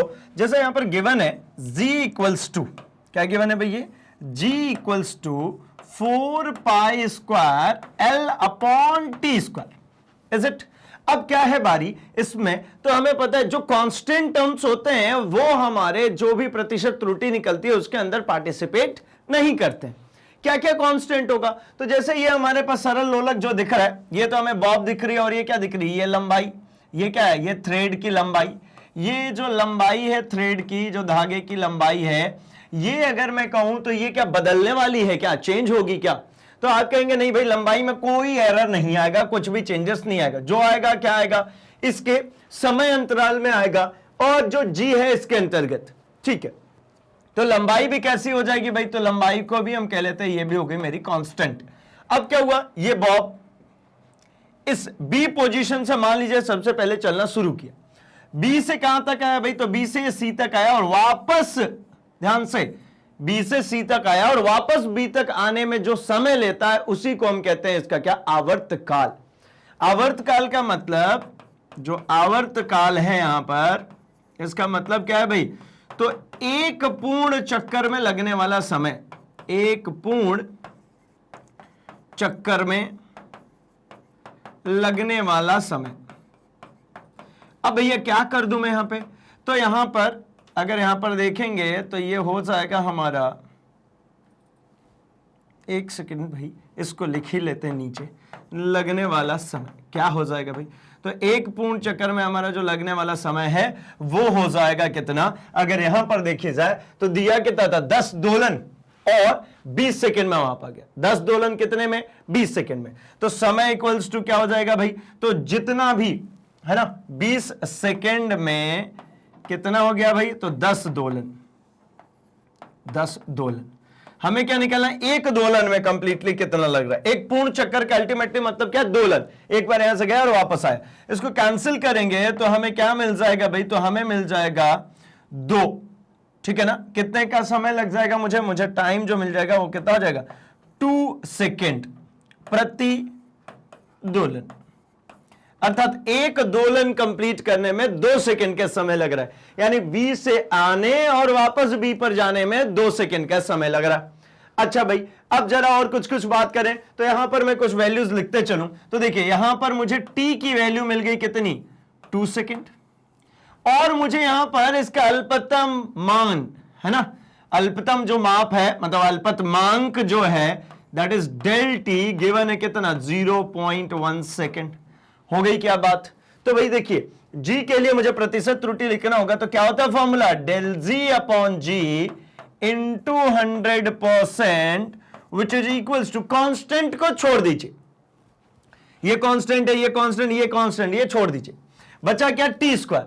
तो जब पावर्स में आते हैं तो क्या कहते हैं, 2 times of del T upon में टी इंटू 100, ठीक है ना, इंटू 100%, ये हो जाएगा भाई फाइनली। तो क्या काम कर दूं मैं, तो मुझे अब निकालना है सभी वैल्यूज को रख करके, 2 इंटू डेल टी की वैल्यू कितनी है भाई, तो इन्होंने दिया है कि 0.1 सेकेंड है, यूनिट छोड़ देता हूं मैं, 0.1 सेकेंड, टोटल टाइम कितना लगा 2 सेकेंड, इंटू कितना भाई, तो इंटू 100%। अब क्या कर दूंगा मैं, तो मुझे पता है कि ये 2 से ये 2 कैंसिल हो गया, अभी अल्टीमेटली कितना दिख रहा है आपको, तो ये आपको दिख पाएगा 10%, ये 0.1 गुणा करेंगे तो 1 0 खत्म हो जाएगा, 10%। मतलब ये जो डेल जी अपॉन में जी इंटू 100% हो जाएगा, ये कितना आ गया, ये आ गया भैया हमारा 10%, ठीक है ना, चलेगा। तो आप चाहें तो इसको क्रॉस वेरीफाई कर लीजिए भाई, एंड देखिए बिल्कुल आंसर सही है। तो बढ़ते हैं अपने क्वेश्चन नंबर 25 की तरफ, एंड फटाफट से इसके भी आंसर भैया लगा दीजिए, क्योंकि अब तो पेन भी नहीं चलाना, सिर्फ देखना और आंसर करना, जल्दी से कीजिए इसका आंसर। आई होप कि आप सभी के सही होंगे, क्योंकि अब हम बढ़ चुके किसके ऊपर, सार्थक अंकों के ऊपर, है ना। मैंने कहा था ना, लगभग सभी जितने भी इंटरनल टॉपिक्स थे ना, सब पे लेकर के आऊंगा मैं एमसीक्यू, मतलब कहीं से भी क्वेश्चन बन जाए, कोई सा भी क्वेश्चन कहीं से भी बने, हम पीछे नहीं हटने वाले, क्योंकि हमने सभी टॉपिक्स के ऊपर सभी फॉर्मेट के क्वेश्चन किए, मतलब एमसीक्यू भी कर रहे हैं हम, जो शॉर्ट आंसर लॉन्ग आंसर आए थे वो सब भी किए, न्यूमेरिकल्स भी किए, सब कुछ करते आ रहे भाई। आइए, तो कितने हो जाएंगे सार्थक अंक भाई, तो सार्थक अंक के लिए हमने एक फॉर्मूला क्यों कहूं, मैं ऐसा कह लेता हूं कि हमने एक फॉर्म पढ़ा था, एक रूल पढ़ा था, जिसके अकॉर्डिंगली हम ये कहना चाह रहे थे, क्या कहना चाह रहे थे भाई, कि डेसिमल के बाद, दशमलव के बाद, है ना, यहां पे अगर कोई 0 लिखा हुआ है, ठीक, यहां पे और एक 0 लिखा हुआ है, तो ये काउंटिंग में नहीं है। ये कब काउंटिंग में आ जाते हैं, जब यहां पर कोई आ जाए क्या, नॉन जीरो डिजिट, जैसे इसके बाद में 2800। अब क्या हुआ, तो देखिए ना, ये 2 काउंटेबल है, ये 8 भी, ये 0 भी और ये 0 भी, लेकिन ये वाला 0 नहीं, क्योंकि डेसिमल के बाद कोई नॉन जीरो डिजिट के बाद के जो जीरोस होते हैं वो काउंट होंगे, ये हमारे काउंटिंग में नहीं। मतलब क्या समझ में आ गया, कितने सार्थक अंक दिख रहे हैं भाई आपको, तो आपको ये टोटल सार्थक अंक दिख रहे हैं वो है 4। आंसर कौन सा हो जाएगा भाई, ग इज द करेक्ट आंसर, खत्म ना बात। चलिए आगे बढ़ता हूं मैं अपने अगले क्वेश्चन के ऊपर। आना अगेन फिर से बोलूंगा भैया, फिर से पेन नहीं चलाना है, डायरेक्ट आंसर्स करने हैं, फटाफट खत्म कीजिए। 26 क्या दिख रहा है भाई, बिल्कुल सेम टू सेम चीज लेकर के आ गए, क्या दिखा आपको, 0.07200 में सार्थक अंक की संख्या कितनी होगी, तो देखिए भैया इसमें भी होगी 4, वही सेम फॉर्मेट। क्या फॉर्मेट है हमारा, कि भाई डेसिमल के बाद ये 0.07200 भैया, ये काउंटेबल है, ये दोनों 0 ये काउंटेबल नहीं है, मतलब कितने हैं कुल, ये कुल है 4, कितने हैं 4, ठीक है, तो मतलब 26 भी हो गया भाई। अब बढ़ते हैं जरा और आगे की तरफ, बढ़ते हैं हम 27वें क्वेश्चन पे। यहां पर अब बात करते हैं भाई, यहां पर कितने सार्थक अंक है, यहां पे फिर से देख लिया हमने कि दशमलव के बाद नॉन जीरो डिजिट आया तो वो 0 को काउंट नहीं किया, लेकिन दशमलव के बाद, याद करिए हम इसके बेसिस पे क्वेश्चंस करके आ चुके हैं, दशमलव के बाद जो जीरोस यहां पे लगाए जाते हैं, है ना, इसके बाद कोई नॉन जीरो डिजिट नहीं है, जैसे यहां पर 2 हो जाता, ऐसा कोई नॉन जीरो डिजिट नहीं है इसके बाद में। और ये भी ध्यान रखें कि दशमलव के बाद इधर भी नॉन जीरो डिजिट और इधर भी नॉन जीरो डिजिट है, जबकि अब से पहले जो हम कर रहे थे वो ऐसा कर रहे थे 0.07200, जस्ट प्रीवियस वाला, तो ये भी नॉन जीरो था और ये भी, सॉरी, ये भी जीरो था और ये भी जीरो था, ये दोनों जीरोस थे। अगर यहां कोई नॉन जीरो डिजिट आ जाता तो ये रूल बदल जाता, ठीक है ना। तो मतलब यहां पर मुझे क्या समझ में आ रहा है भाई, कि यहां पे समझ में आ रहा है कि आखिरी में 0 जीरोस हैं, इसके बाद कोई नॉन जीरो डिजिट नहीं है, अर्थात यहां पर कुल कितने, तो अल्पतमांक निकालते समय आपने देखा था क्या, कि हम कहते थे ना कि ऐसे, जैसे मैं ऐसी नंबर लिखता हूं एक, तो इसका अल्पतमांक 01, अगर यही चीज ऐसा लिखा होता तो इसका अल्पतमांक कितना भाई, तो इसका भी अल्पतमांक 01, अगर सिर्फ 0 लिखा होता था, एक डिजिट, मतलब एक 0 दशमलव के बाद, तो इसका अल्पतमांक कितना होता था 0.1, और वैसे ही 27.000 हो जाए तो इसका अल्पतमांक कितना 0.001। तो इसमें कितने सार्थक अंक हो जाएंगे? 3 ये और 2 ये, कुल कितने? 5। कुल कितने? 5 सार्थक अंक हो जाएंगे इसमें। ठीक है ना? आगे बढ़ता हूं मैं अगले क्वेश्चन की तरफ। एंड द क्वेश्चन इज, एक वस्तु है जिसका द्रव्यमान 3.53 ग्राम तथा आयतन है उसका 2.5 क्यूबिक सेंटीमीटर। इन प्रेक्षणों से वस्तु का घनत्व ग्राम प्रति क्यूबिक सेंटीमीटर में सही सार्थक अंकों में लिखिए। तो देखिए, जब हम इसको लिखेंगे, मैं अब इसको समझाता हूं। यहां पर कहना क्या चाह रहे हैं, मुझे घनत्व निकालना है। क्या निकालना भैया? घनत्व। घनत्व को किस चीज से डिनोट करते हैं? घनत्व को हम डिनोट करते हैं रो से। रो इक्वल्स टू क्या होता है? घनत्व इक्वल्स टू क्या होता है भाई? तो ये होता है हमारा सिंपल द्रव्यमान बटा में आयतन। क्या होता है? द्रव्यमान बटा में आयतन। अब द्रव्यमान बटा में आयतन होता है तो क्या करूं मैं इसका? तो भैया द्रव्यमान को अगर आप देखते हैं तो द्रव्यमान यहां पर गिवन है 3.53 और आयतन जो गिवन है वो गिवन है 2.5 क्यूबिक सेंटीमीटर। जब हम इसको कैंसिल करेंगे तो इसका आंसर आता है 1.412। इससे इसको कैंसिल कीजिए, कितना आएगा? 1.412। लेकिन यहां पर मुझसे कहा गया है कि सही सार्थक अंकों में व्यक्त करना है। सही सार्थक अंक के लिए बस एक छोटी सी बात ध्यान में रख लीजिए, और वो बात यह है भाई कि जब जब बात करेंगे हम किसकी? सही सार्थक अंक की, तब यह देखा कीजिए कि किसमें सबसे कम है ना सार्थक अंक है। तो इसमें कितने सार्थक अंक आपको दिख रहे हैं? इसमें 2। और इसमें कितने सार्थक अंक आपको दिख रहे हैं? इसमें कुल 3। 1 2 3, यहां पे कितने? 1 और 2। तो मिनिमम वाले को फॉलो करते हैं। तो मेरे पास तो यहां पर कितना दिख रहा है? 1 2 3 4 डिजिट मुझे दिख रहे हैं। मुझे 4 डिजिट में नहीं चाहिए, मुझे कितने डिजिट में चाहिए? सिर्फ और सिर्फ 2 डिजिट, जो न्यूनतम हो। न्यूनतम 2 डिजिट में था तो इसका आंसर कितना हो जाना चाहिए? 1.4। कितना होगा? 1.4 ग्राम पर क्यूबिक सेंटीमीटर। 1.4 ग्राम पर क्यूबिक सेंटीमीटर किसके अकॉर्डिंगली फॉलो किया? तो इसके अकॉर्डिंगली कि भैया न्यूनतम कौन है? मिनिमम ये है। ठीक है, तो आंसर देखिए, ग इज द करेक्ट वन, है ना? होने को तो ये सभी हमें आंसर जैसे ही दिख रहे हैं भाई, ये नंबर सब सेम ही दिख रहा है, लेकिन हमसे मांगा गया था न्यूनतम के लिए। ठीक है, तो हमसे मांगा गया था सार्थक अंक के लिए, तो वो न्यूनतम के अकॉर्डिंगली हम डिसाइड करते हैं। आगे बढ़ते हैं क्वेश्चन नंबर 29 में, एंड फटाफट से इसके भी आंसर कर दीजिए भाई। इसमें कह रहे हैं कि निम्नलिखित में से कौन सा सर्वाधिक शुद्ध माप है? अब ये जब बात इस तरीके से होती है ना सर्वाधिक शुद्ध माप की, तो सर्वाधिक शुद्ध माप का क्या मतलब है? कि मतलब आप छोटी से छोटी वैल्यू को भी अगर आप मेजर कर पा रहे हैं तो वो ज्यादा शुद्ध है।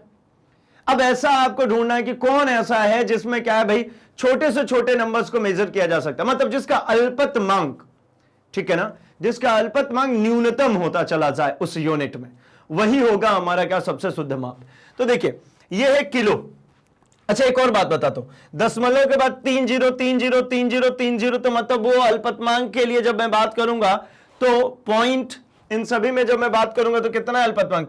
0.00, ठीक है ना, 1, सभी का अल्पतमांक कितना ही। लेकिन ये केजी में, ये ग्राम में, ये मिलीग्राम में, ये डेसीग्राम में, इसकी इकाइयां सबकी कैसी हैं? अलग अलग।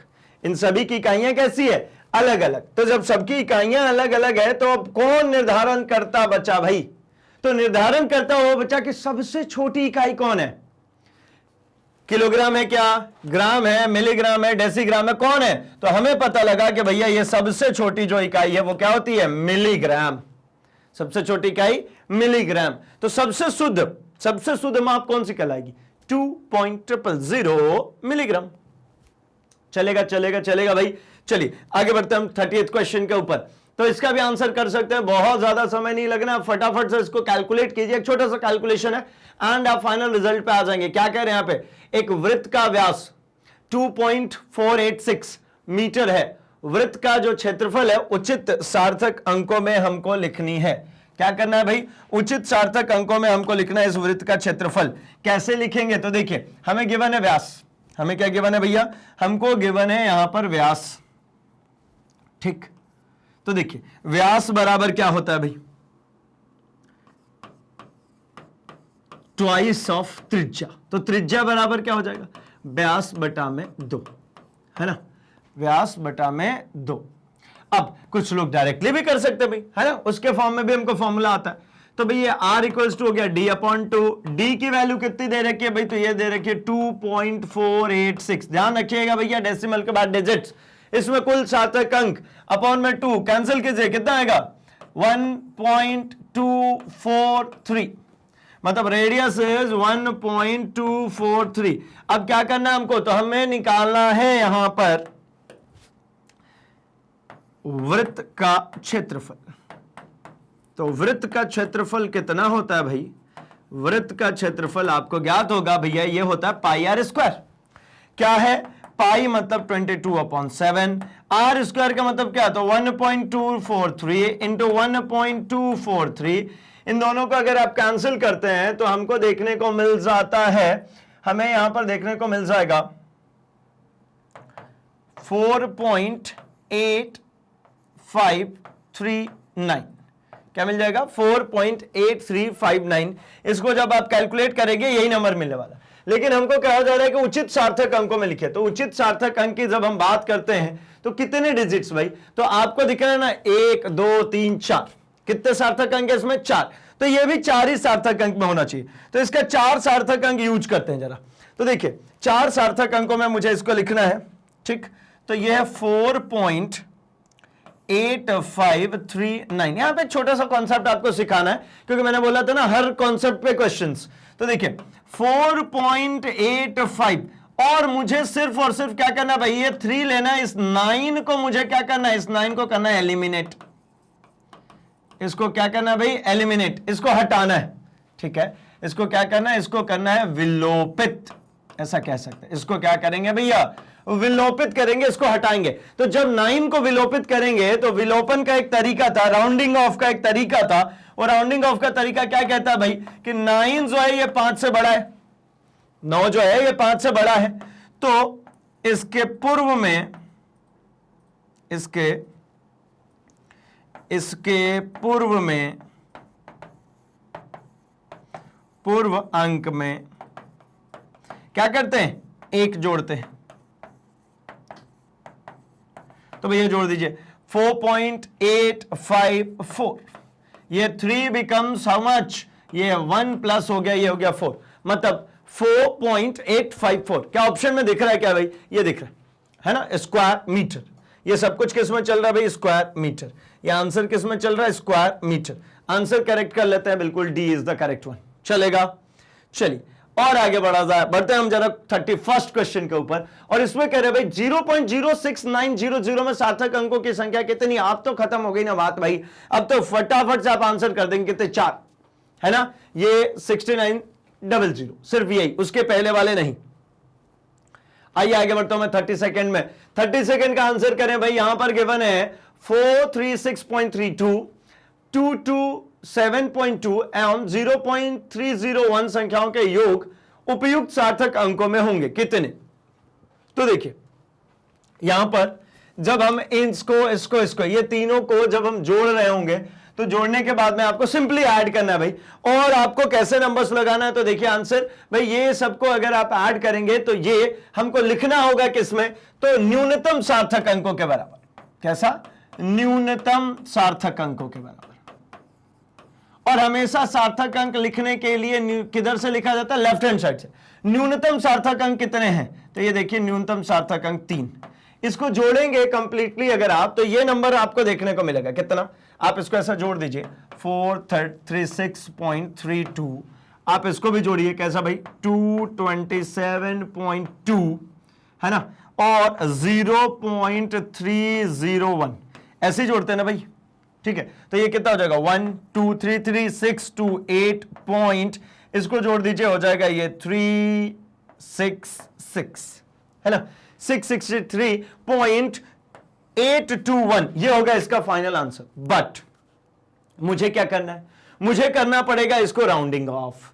किसके लिए भाई, क्योंकि न्यूनतम सार्थक अंक 3 थे, 3 अंक में ही लिखना है, यही 3 डिजिट में लिखना।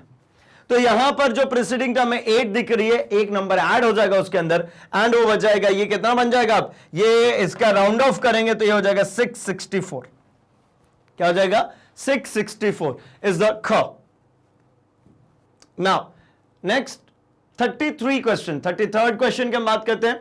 एक पिंड का द्रव्यमान और आयतन क्रमशः, देखिए द्रव्यमान दे दिया और आयतन दे दिया, इस पिंड के पदार्थ के घनत्व का सही सार्थक अंकों में कैसे व्यक्त करेंगे। तो देखिए ना, अब मैं कैलकुलेशन पोर्शन की अगर मैं बात करता हूं तो देखिए कैलकुलेशन पोर्शन आपको जो मिलने वाला है, ऐसे क्वेश्चंस में जनरली आपको पूरा नंबर, पूरा फिगर आउट ही कर दिया जाता है। ये जो नंबर्स आपको दिख रहे हैं ये कंप्लीट नंबर्स हैं, ये जो दिख रहे हैं ना, ये आप द्रव्यमान और ये घनत्व निकालेंगे, घनत्व इक्वल्स टू क्या हो जाता है भाई, तो मास अपॉन वॉल्यूम, द्रव्यमान बटा में आयतन। द्रव्यमान कितना गिवन है भाई, तो पिंड का द्रव्यमान ये गिवन है कितना 4.237 अपॉन 2.5, ये हो जाएगा भाई हमारा क्या, ये हमारा है वॉल्यूम। अगर इसको आप कैंसिल करते हैं तो कैंसिल करने के बाद आपको जो डेटा मिलनी है, जो रिजल्ट मिलना है, वो कुछ मिल जाता है 1.69, ठीक है, 1.695 समथिंग, ठीक है, इस तरीके से कुछ नंबर मिल सकता है। क्या करना होगा भाई, तो अगर आपको 1.695 जैसा नंबर कुछ मिल रहा है, ठीक, या फिर और भी मैं लिख लेता हूं, अगर आप कैलकुलेटर से करोगे तो कंप्लीटली 4-8 इस तरीके से आपको नंबर देखने को मिल रहा होगा, क्योंकि ये सभी डिवीजन उसी के लिखे हुए हैं। ये चिंता मत कीजिएगा, इसमें आपको जरूरी नहीं है, मतलब एक छोटा सा ट्रिक हो सकता है, बहुत सारी जगह पे ये फेल भी हो जाए ट्रिक। कौन सी भाई, क्योंकि जनरली यहां पे जितने भी कैलकुलेशन दिए होते हैं वो इसको डिवाइड करके ही दिए होते हैं, क्योंकि मेरा इंटरेस्ट आपसे ये फॉर्मूला पूछने में यहां पर नहीं है, किसमें इंटरेस्ट है भाई, सार्थक अंकों के लिए। तो मैंने आपको सिखाया ना कि न्यूनतम वाले को लेते हैं, न्यूनतम कितना है 2 डिजिट में, तो मुझे आंसर भी कितने में लेके चलना पड़ेगा 2 डिजिट में। तो 2 डिजिट में आंसर कौन सा दिख रहा है, कौन सा आंसर दिख रहा है भाई, ग दिख रहा है मुझे, इसलिए ये ग बिल्कुल सही आंसर होगा। चलेगा क्या, है ना, इसको राउंड ऑफ करके ले जाएंगे तो ये 9 लिखा हुआ है, इसको राउंड ऑफ करेंगे तो ये 7 हो जाएगा, है ना। ये 5 से ज्यादा है तो इसके पिछले वाले अंक में 1 बढ़ा दिया जाता है। अभी ये रूल मैंने आपको सिखाया। चलिए बढ़ते हम 34th में, एंड आप फटाफट से इसका भी आंसर टाइप कर दीजिए भाई, जल्दी से इसका आंसर टाइप कीजिए, बहुत आसान है। थोड़ा सा इसमें आपको एक बार बहुत कम सा मेहनत तो करनी पड़ेगी, लेकिन इसका आंसर निकल जाएगा, ठीक है। आइए चलिए हम करके देखते हैं इसको। जो गिवन है सबसे पहले हम उसकी बात करते हैं। 2 राशियों की माप, उनको मापने में प्रयुक्त हुए माप यंत्रों की परिशुद्धता को व्यक्त करते हुए हमने 2 माप लिखे। क्या लिखे भाई, ए ये रखा हुआ है और बी आपके पास में ये रखा हुआ है। हमें निकालना है ए बी, क्या निकालना है, ए डॉट बी, है ना। ए डॉट बी अगर मुझे निकालना है तो ए डॉट बी के लिए हमें पता है कि इसका जो फॉर्म हो जाता है ना, वो कैसे होता है। तो देखिए ए डॉट बी अगर आपको निकालना है तो इसको लिख सकता हूं मैं सिंपली। देखिए z इक्वल्स टू अगर a डॉट बी होता है तो हमने लिखा हुआ है डेल z अपॉन में z, चूंकि इसको परसेंटेज में लिखना नहीं है, del z upon z is equals to del a upon a plus del b upon में b। ये मल्टीप्लाई जो होता है वो एडिशन में आ जाता है। अब यहां पर अगर मैं बात करूं यहीं पे जरा मैं मार्किंग्स कर लेता हूं, तो आप देखिए ना, ये किसका मान है, ये हमारा मान है a प्लस माइनस ऑफ ये क्या है भैया, तो ये हमारा डेल a। उसी तरीके से ये मेरा क्या होगा, ये होगा b, और ये प्लस माइनस ऑफ मेरा क्या हो जाएगा डेल b, ठीक है। अब यहां पे नंबर्स गिवन है, आइए चलिए इसमें रखते हैं और काम शुरू करते हैं। क्या करते भाई, तो मुझे a जो डेल a है इसके लिए बात करना है, और डेल a की वैल्यू है हमारे पास 0.5, कितनी है भाई 0.5, और जो a है वो कितना है भाई, तो ये है 2.5 प्लस b में कितना है भाई, तो 0.10, b में कितना गिवन है 0.10। देखिए डेसिमल के बाद जितने डिजिट्स रखे हुए हैं रखना पड़ेगा भाई, ठीक है ना। अच्छा डेल b जो है 0.01 है भाई, और b जो है वो है 0.10, ठीक है ना। ये b है 0.10 और ये है 0.01, ठीक। अब क्या काम करना होता है, तो ये हमने लिख लिया। इसके बाद मैं इधर डेल z अपॉन z लिख रहा हूं, मुझे डेल z निकालना होगा तो मैं डायरेक्टली निकाल लूंगा, z को भी हटाऊंगा। देखिए यहां पे इस डेसिमल को इससे और इस डेसिमल को इससे गायब कर दीजिए, क्या बचेगा भाई, तो ये बचा 5/25। 5/25 का मतलब क्या, 1/5 प्लस ये तो बचा ही क्या 1/10। जब इसको सॉल्व करेंगे तो ये कितना मिल गया, ये 10, यहां से 2 + 1 3/10 कितना आ गया भाई, ये आ गया हमारा 3/10, ठीक। अब क्या काम करूं, तो ये मुझे मिल गया यहां पर 3/10, तो z इक्वल्स टू क्या हो जाएगा 3/10 गुणे z। ठीक है, क्या हो जाएगा 3/10 गुणे z। तो भैया इस z को भी अलग से कैलकुलेट कर लिया जाए ना, तो z इक्वल्स टू यहां जैसे दिख रहा है ना a डॉट b, क्या दिख रहा है भाई z equals to a dot b। a dot b कैसे निकालेंगे भाई, तो a देखिए 2.5 और b जो है ये क्या है 0.10, ठीक है ना, 2.5 इंटू 0.10, ठीक है। अगर इसको कैलकुलेट करेंगे तो हमारे पास में कितना आ जाएगा भैया, तो ये देखिए ना ये 10 है, ये तो ये कितना हो जाएगा, ये 250 हुआ और 3 डिजिट 1 2 3 डिजिट, तो 0.25 कितना आ गया भाई ये जेड 0.25। तो फाइनली यहां पर रख सकता हूं मैं del Z equals to 3/10 into 0.25। ये कितना है भाई अल्टीमेटली 0.25, 0.25 लिखिए या 0.25 है ना, तो इसको पूरा ही लिख देता हूं, मैं लिख देता हूं 0.25, ठीक है। आखिरी वाला 0 एलिमिनेट कर सकता हूं मैं, ठीक। चलिए अब क्या कर दूं, तो देखिए डेल जेड की वैल्यू कितनी निकल के आएगी भाई, तो 25 से 3 बार में करेंगे तो कितना होता है भाई 75, है ना, 1 2 दशमलव के बाद 0 और बटा में 10 चल ही रहा है, तो इसका मतलब अल्टीमेटली कितना हो गया, तो ये हो गया 0.075। अर्थात डेल जेड को अगर मैं राउंड ऑफ करूं, 3 डिजिट में वहां से दिख रहा है, मैं डेल जेड को राउंड ऑफ करता हूं कितने में भाई, तो मैं इसको कर लेता हूं 2 डिजिट में, अगर मैं इसको राउंड ऑफ कर लूं तो ये कितना देखने को मिल जाएगा, ये 0.08, ये डेल जेड। और जेड कितना देखने को मिल गया भाई, तो जेड आपको पता है यहां से देखने को मिला है मुझे 0.250, ठीक है। फाइनली अगर इसको मैं लिखूं इस टर्म में, तो a डॉट बी में अधिकतम जो त्रुटि के साथ में जो मुझे मिलेगी वो कितनी मिल जाएगी 0.250, ठीक है। या फिर सिंपली 25 लिख लेता हूं, ये 0 एलिमिनेट कर ही देते, 0.25 प्लस 0.08, ठीक है ना, प्लस माइनस ऑफ, ठीक। ये 0.25 किसकी वैल्यू है z, ये अल्टीमेटली ए बी जो निकला है ये क्या है भाई, ये z plus minus of del z, z मतलब 0.25 और डेल z मतलब 0.08। अल्टीमेटली मेरे पास आंसर आ चुका है, कौन सा, क इज द करेक्ट आंसर। चलेगा क्या, चलिए भैया एक बार क्रॉस वेरीफाई कर लेते हैं, बिल्कुल सही है का। आइए चलिए बढ़ता हूं मैं अपने अगले क्वेश्चन की तरफ। क्वेश्चन नंबर 35th क्वेश्चन कह रहे हैं, दो राशियों को मापकर आप उनका मान a और b प्राप्त करते, अंडर रूट ए बी का सही मान क्या होगा, ठीक है। यहां पर मुझे निकालना है किसका, under root of A B का सही मान। अब देखिए भाई इसको समझने के लिए आपको थोड़ा सा काम करना होगा, एंड अगर इन सभी में देखते हैं तो आपको जो मापांक दिख रहे हैं उन मापांक में जो इनिशियल डिजिट्स में तो कोई अंतर नहीं दिख रहा है, यहीं पर अंतर दिख रहा है आपको, उसको एक बार कैलकुलेट करना होगा। और ये कैलकुलेशन के लिए आपको परेशान नहीं होना, कैसे काम करना है भाई, जिस तरीके से अभी प्रीवियस वन क्वेश्चन किया वैसे ही। क्या है तो देखिए यहां पर मुझे दिया गया है कि भाई z इक्वल्स टू आप कैलकुलेट कीजिए A B under root of A B.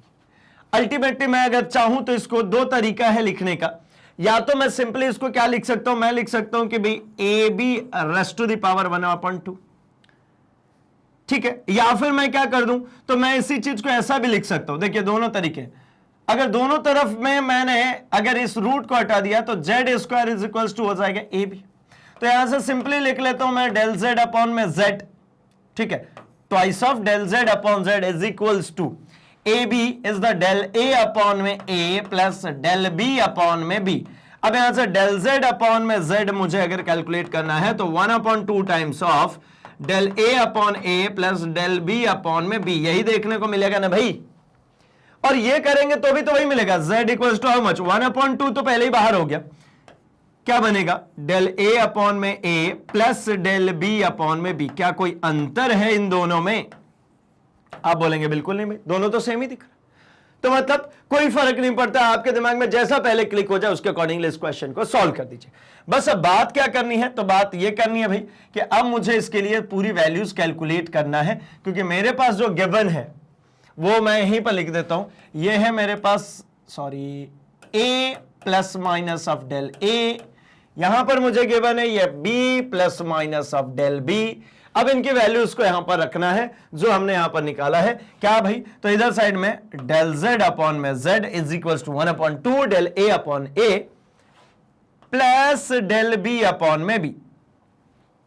अब क्या काम कर दूं, तो चलिए इसके लिए वैल्यूज कैलकुलेट करना शुरू करते हैं। क्या करते हैं भाई, तो देखिए डेल z अपॉन में z है ना, इसको निकालेंगे भी अलग से।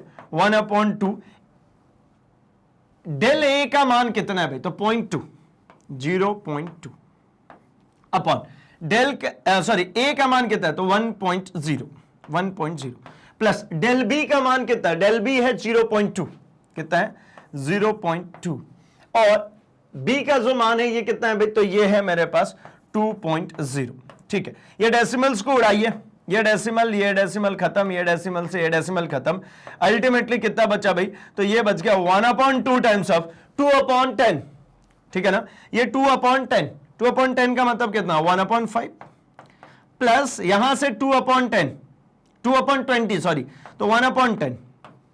क्या काम करूं, मुझे देखिए करना है del z is equals to how much, अगर मैं इसको कर दूं अंदर मल्टीप्लाई तो कितना हो गया 1/10 plus 1/20 into z।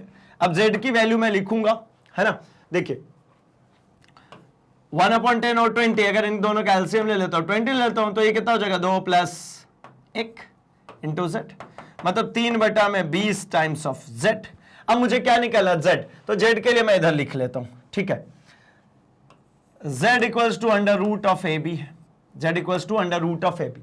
Under root of A B का मान निकाल करके देखिए a का मान कितना लिखना है भाई, तो ये है 1, ठीक, इंटू b का मान अगर लिखते हैं तो ये कितना है, ये है हमारे पास 2, तो मतलब z equals to under root of कितना निकल के आ गया, अंडर रूट ऑफ निकल गया मेरे पास क्या 2। ठीक है, अंडर रूट ऑफ 2 का मान जो होता है ये होता है 1.414 के बराबर, ये अंडर रूट 2 का मान है 1.414। ठीक है, तो ये मुझे z मिल गया। यहां पे अगर मैं रख देता हूं डेल z की जगह, तो del z is equals to 3/20 into 1.4। ठीक है, कितना 1.4। ठीक, अब इसको अगर कैलकुलेट करेंगे तो इस डेसिमल को हटाइए, नीचे 10 लगा दीजिए, कितना निकल के आ जाएगा भाई, तो ये मुझे मिल जाएगा 7 दूनी 14 है ना, 7 दूनी 14 और 10 दूना का 20। 7 से अगर करेंगे तो 7 का 21 बटा में 100, मतलब ये कितना मिल गया 0. ठीक है, 2 डिजिट इधर ले आएंगे 21, डेल z कितना मिल गया 0.21 डेल z। अब फाइनली अगर डेल z को लिखेंगे सिर्फ और सिर्फ एक डिजिट में, क्यों, क्योंकि यहां पर ये जो दिख रहा है ये देखिए 0.2, तो मतलब ये कितना देखने को मिल जाएगा, ये भी हो जाएगा मेरा 0.2। अब अगर यहां से रिजल्ट लिखना चाहें तो आइए रिजल्ट लिखते हैं। क्या रिजल्ट बनेगा भाई, तो रिजल्ट हमारा बन जाएगा z plus minus of del z which is equals to, z की वैल्यू जो आई है वो आई है 1.4, कितने भाई 1.4। ठीक, इसके बाद plus minus of del z की वैल्यू है 0.2, कितनी है 0.2, मतलब z plus minus of del z की जो वैल्यू आ गई 1.4 प्लस माइनस ऑफ 0.2, मतलब आंसर कौन सा घ है ना, मीटर में चल रहा था तो ये मीटर चलेगा क्या भाई, आसान है ना। देखिए आपको करना कुछ भी नहीं है भाई इन सभी क्वेश्चंस में, जैसे क्वेश्चन फ्लैश हो रहे हैं मैं बार बार रिपीट कर रहा हूं इस बात को, करना क्या होता है आप एक बार ट्राई कीजिए। ये थोड़े से लेंदी दिखते हैं लेकिन होते आसान है, और ये भी बिल्कुल गारंटेड है कि इससे क्वेश्चंस हमको हमारे कॉम्पिटिटिव एग्जाम्स में भी देखने को मिलते हैं। फिक्स है भैया यहां से क्वेश्चन आना ही है, तो इसको बिल्कुल कंठस्थ कर लीजिए, इस पैटर्न को कंठस्थ करना है। ठीक है ना, 36 पे बढ़ते हैं एंड उम्मीद करता हूं कि आप अब तक आंसर मार्क कर चुके होंगे। क्या है भाई, तो 2.745 और 2.735 संख्याओं के 3 सार्थक अंकों तक पूर्णांकित कर व्यक्त किया जाए तो प्राप्त संख्याएं होगी। तो इसमें क्या करना है भाई, राउंडिंग ऑफ करना है ना, सिंपली राउंडिंग ऑफ करने के लिए क्या करना होता है, तो 2.745 ये नंबर लिख लेते हैं। और ये राउंडिंग ऑफ का कौन सा रूल है कि भाई जब मुझे 5 को ही हटाना होता है, मुझे पता है ना कि 5 से बड़ा अंक अगर हटाना होता है, ठीक है, तो या 5 से छोटा अंक अगर हटाना होता है तो हम कंपेयर करते हैं कि वो अंक 5 से बड़ी है छोटी। जैसे देखिए 2.746 होता और इसको हटाना है, इसको क्या करना है, एलिमिनेट करना है। तो इसको हम चेक करते हैं कि भाई ये 6 जो है ये 5 से बड़ा है, इसका मतलब प्रीसीडिंग टर्म में 1 प्लस हो जाएगा। सिमिलरली 2.743 होता, तो यहां पर क्या देखते हैं भाई, ये 3 को एलिमिनेट करना है, तो 3 जो है ये 5 से छोटा है, अर्थात ये 4 में कुछ भी एडिशन नहीं करेगा। मतलब यहां पर जो नंबर देखने को मिलता वो 2.745 देखने को मिलता, सॉरी 75, सिंपली 75, और यहां पे जो देखने को मिलता 2.74 देखने को मिलता, कुछ भी ऐड नहीं होगा। किंतु यहां पर थोड़ा सा काम होगा। क्या काम होगा भाई, अब ये जो अंक है वो खुद ही 5 है, ये जिसको हटाना है ये कौन है भैया, ये स्वयं ही 5 है। अब 5 है तो क्या करते हैं, जब 5 होता है तो इसका प्रीसीडिंग टर्म देखते हैं। प्रीसीडिंग टर्म कौन है, 4, जब जस्ट इसके पूर्व वाला कौन है भैया, 4 है ना। 4 कैसा अंक है, तो 4 आपको पता है ना ये एक सम संख्या है। ये कैसी संख्या है, सम संख्या। अब सम संख्या होता है तो हम कुछ भी नहीं करते, नॉर्मली इस नंबर को लिख देते हैं 2.74। किंतु यहां पर एक और नंबर दिया गया है मेरे को, वो गिवन है 2.735। अगेन वही वाली बात कि यहां पर हटाना किसको है भैया, इस 5 को। तो 5 को हटाना तो इसका प्रीसीडिंग टर्म देखते हैं। प्रीसीडिंग टर्म कौन है भैया, 3। 3 एक विषम संख्या, कैसी संख्या है, विषम संख्या। और विषम संख्या का क्या रूल होता है भाई, तो विषम संख्या के लिए रूल ये होती है कि भैया इसमें 1 प्लस हो जाता है। तो करिए 2.74, 3 में 1 जोड़ देंगे 74, मतलब ये हो गया इसका रिजल्ट, ठीक है ना। एट द फाइनल एंड में बोलूं, आप एक लाइन में याद रखिए, सम विषम छोड़िए, क्या करना, सिंपल, 5 के जस्ट पहले आने वाला अंक हमेशा सम होना चाहिए। अब अगर वो सम है तो छोड़ दीजिए, और नहीं है तो बना दीजिए। बनाएंगे तो क्या कम करेंगे, नहीं भैया बढ़ाएंगे हम हर बार, ठीक है ना। तो 3 को 4 कर दिया, मतलब यहां पर मुझे सम आना ही चाहिए। मतलब आंसर क्या हो गया भाई, तो ये आंसर हो गया 2.74 एंड 2.74, ठीक है ना। यहां पे अगर आप देख पा रहे होंगे तो यहां पर लिखा रहे ना 3, मैंने कहा ना आखिरी वाला ये अंक ना जो है वो हमेशा सम ही आना चाहिए, विषम नहीं आना चाहिए। तो अगर रूल नहीं भी आ जाता, भूल भी जाते, तो ऐसे याद रख लीजिए, लास्ट डिजिट जब उसको राउंडिंग ऑफ करे, किसको, 5 को, सिर्फ ये 5 को राउंडिंग ऑफ करने के टाइम पे ये ध्यान रखना होता है कि उसका जस्ट प्रीसीडिंग टर्म हमेशा सम संख्या में बदल जाए। ये रहा, चेक करें क्या, चलिए ग इज द करेक्ट वन, है ना। चलो भैया आगे बढ़ते हैं, 37वें क्वेश्चन पे आते हैं, और फटाफट इसको भी आप सॉल्व कर सकते हैं। करना कुछ भी नहीं है, सेम काम करना है जो अभी तक करते आ रहे हैं। क्या कर रहे थे भाई, तो वहां पर हमने कर रहे थे simply z equals to a dot b के लिए काम कर रहे थे। यहां पर आपको एक फॉर्मुलेशन के तहत दे दिया, एक आयताकार शीट की लंबाई और चौड़ाई गिवन है, उपर्युक्त सार्थक अंकों में उपयुक्त त्रुटि का उल्लेख के साथ शीट का क्षेत्रफल होगा। शीट की क्षेत्रफल निकालनी है और उपयुक्त सार्थक अंकों तक, है ना। तो अगर इसको सिंपली देखें तो हमें पता है, क्या पता है भाई, तो हमें पता है z इक्वल्स टू क्या होता है, अच्छा z तो छोड़ता हूं, मुझे यहां क्षेत्रफल बोला है, ठीक है, आयत का क्षेत्रफल लिख लेता हूं, वही बात लिखूंगा, बस टर्मिनोलॉजीज चेंज है। आयत का क्षेत्रफल बराबर क्या होता है भाई, तो आयत के क्षेत्रफल बराबर होता है लंबाई गुणे चौड़ाई। तो लंबाई और गुणे चौड़ाई की जब मैं बात करता हूं तो लंबाई यहां पर अगर आप देखेंगे, है ना, तो सिमिलरली मैं इसको कह लेता हूं L, और चौड़ाई को मैं कह लेता हूं B, और क्षेत्रफल को मैं लिख लेता हूं A, है ना, area equals to length into width. तो अल्टीमेटली मुझे जो कैलकुलेशंस चाहिए वो तो वही वाला फॉर्म बन गया फिर से, क्या, तो डेल A अपॉन में A which is equals to del L upon में L प्लस, इनटू की जगह प्लस, डेल B अपॉन में B। अब इसके लिए नंबरिंग्स हमको करके ले आना है और इसका फाइनल कैलकुलेशन बनानी है। तो कैसे होगा, तो मुझे यहां पर जो गिवन है, देखिए लंबाई, लेंथ गिवन है कितना, 16.2 सेंटीमीटर, और यहां पर जो विड्थ गिवन है, मतलब बी जो गिवन है, चौड़ाई जो गिवन है, ये गिवन है 10.1 सेंटीमीटर, 10.1 सेंटीमीटर। एंड मैंने आपको सिखाया है कि भैया जब अल्पतमांक निकालना होता है, मतलब आप डेल बी निकालना चाह रहे हैं और यहां से डेल एल निकालना चाहते हैं, मतलब इसकी जो कर सकते हैं इसको कि भाई जो इसकी निरपेक्ष त्रुटि है वो निकालना चाहते हैं, तो अल्पतमांक के बराबर होती है।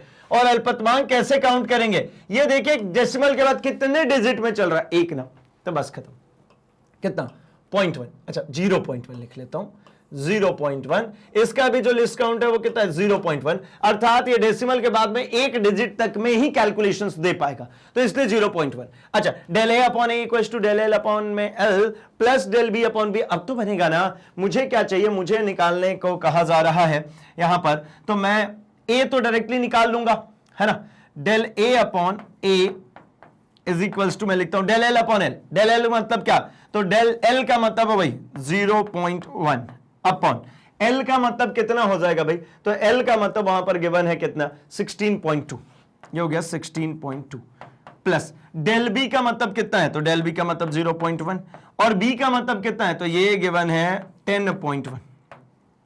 ठीक है, ये कितना गिवन है 10.1।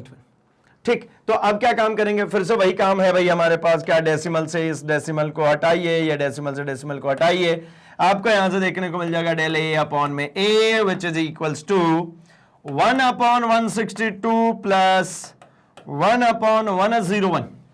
ठीक है, क्या मिल गया 1 अपॉन 162 प्लस 1 अपॉन 101।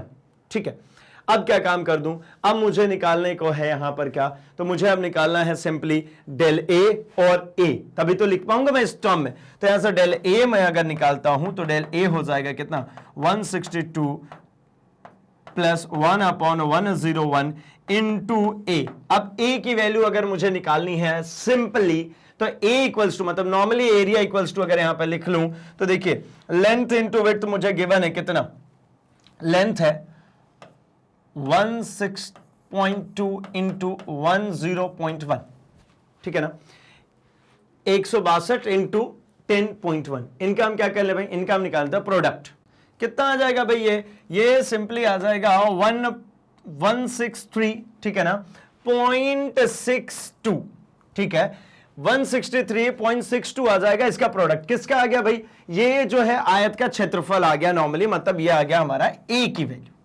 अच्छा, यहां से अब ए को यहां पर रख करके मल्टीप्लाई कर दें तो del A equals to how much, ये है हमारे पास में 1 upon 162 plus 1 upon 101 into 163.62 and जो इसका फाइनल रिजल्ट मेरे को देखने को मिलेगा वो मुझे मिल जाएगा भाई 2.63। ठीक है, 2.632। इसको जब आप मल्टीप्लाई करेंगे कितना आएगा 2.632, ये हो गया मेरा डेल्टा ए का। ठीक है, अब मैं क्या करूं, तो अब मुझे लिखना है जो फाइनल रिजल्ट उसकी मैं बात करूं, मतलब मुझे जो लिखने के लिए कहा गया वो कहा गया ए प्लस डेल्टा ए लिखिए, ए प्लस डेल्टा ए कितना है 163.62 163.62 plus minus of delta A कितना है 2.632 2.632। लेकिन यहां पे कहे हैं कि उपयुक्त त्रुटि के उल्लेख के साथ से, मतलब सार्थक अंकों के साथ में लिखना है आपको। तो सार्थक अंक कैसे लिखेंगे, तो सार्थक अंकों के लिए अगर लिखना है तो देखिए जो गिवन है उसी के तहत मैं लिख पाऊंगा। गिवन कितना है भाई, ये मुझे गिवन है यहां पर डेसिमल के बाद एक डिजिट तक सिर्फ और सिर्फ, तो मैं उतने में ही लेकर के चल सकता हूं। मतलब इसको अगर मैं सॉल्व करता हूं तो कितना मिल जाएगा, ये देखिए 163, इसको अब हटाना पड़ेगा मुझे, तो ये कितना हो जाएगा भाई 164 प्लस माइनस ऑफ, यहां से भी अगर आप देखते हैं तो मुझे यहां पर भी अलाउ नहीं है इसके बाद के नंबर्स लिखना, क्योंकि उचित सार्थक अंक तक ही लिखना है। तो ये 2 है, तो ये 6 है।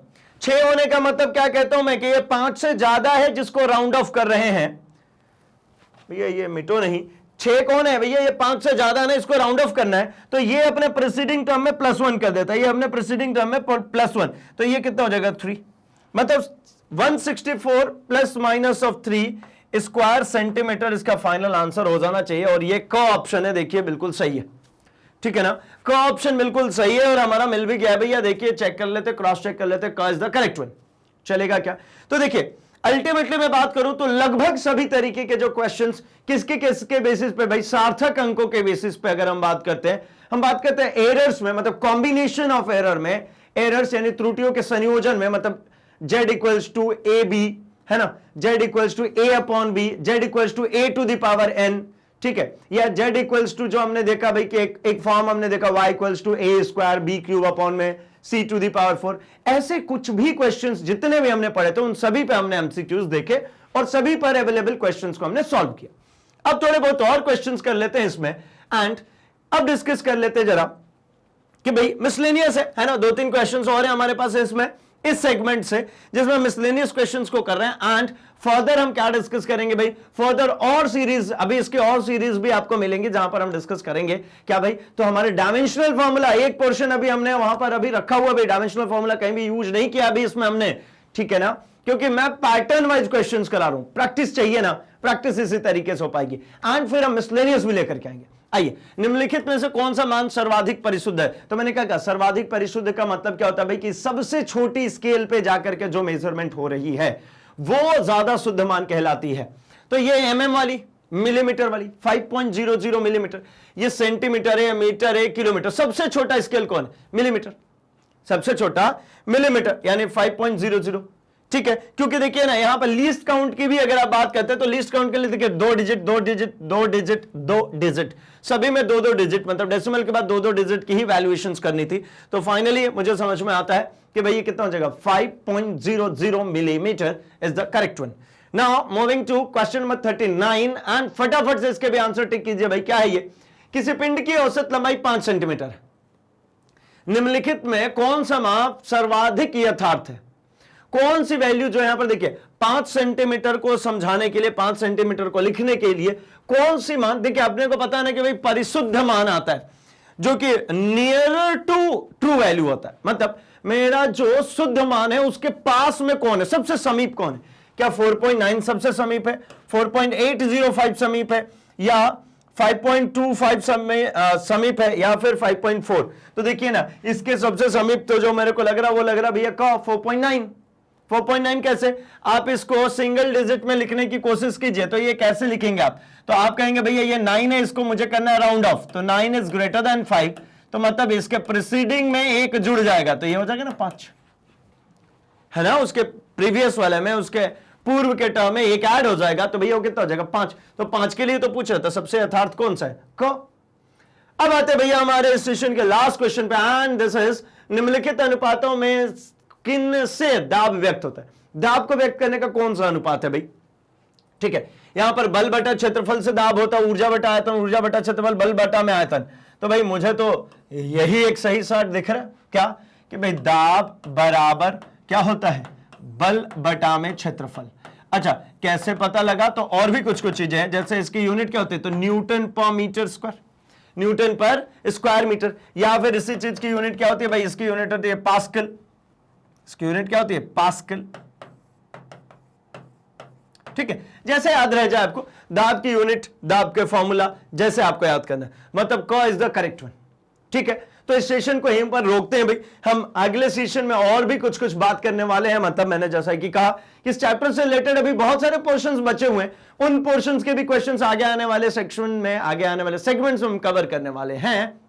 तो ऐसे ही बाकी कोर्स कंटेंट के लिए आप क्या करते हैं, बाकी सब्जेक्ट्स के लिए आप क्या करते हैं, तो आपको करना होता है सिर्फ और सिर्फ अपने सर्च बॉक्स में magnetbrains.com टाइप, कुछ इस तरीके से आपका एक पेज ओपन होता है जहां पर आप अपने टॉप कोर्सेस एक्सप्लोर कर सकते हैं भाई, क्योंकि यही है India's number 1 100% free online educational platform.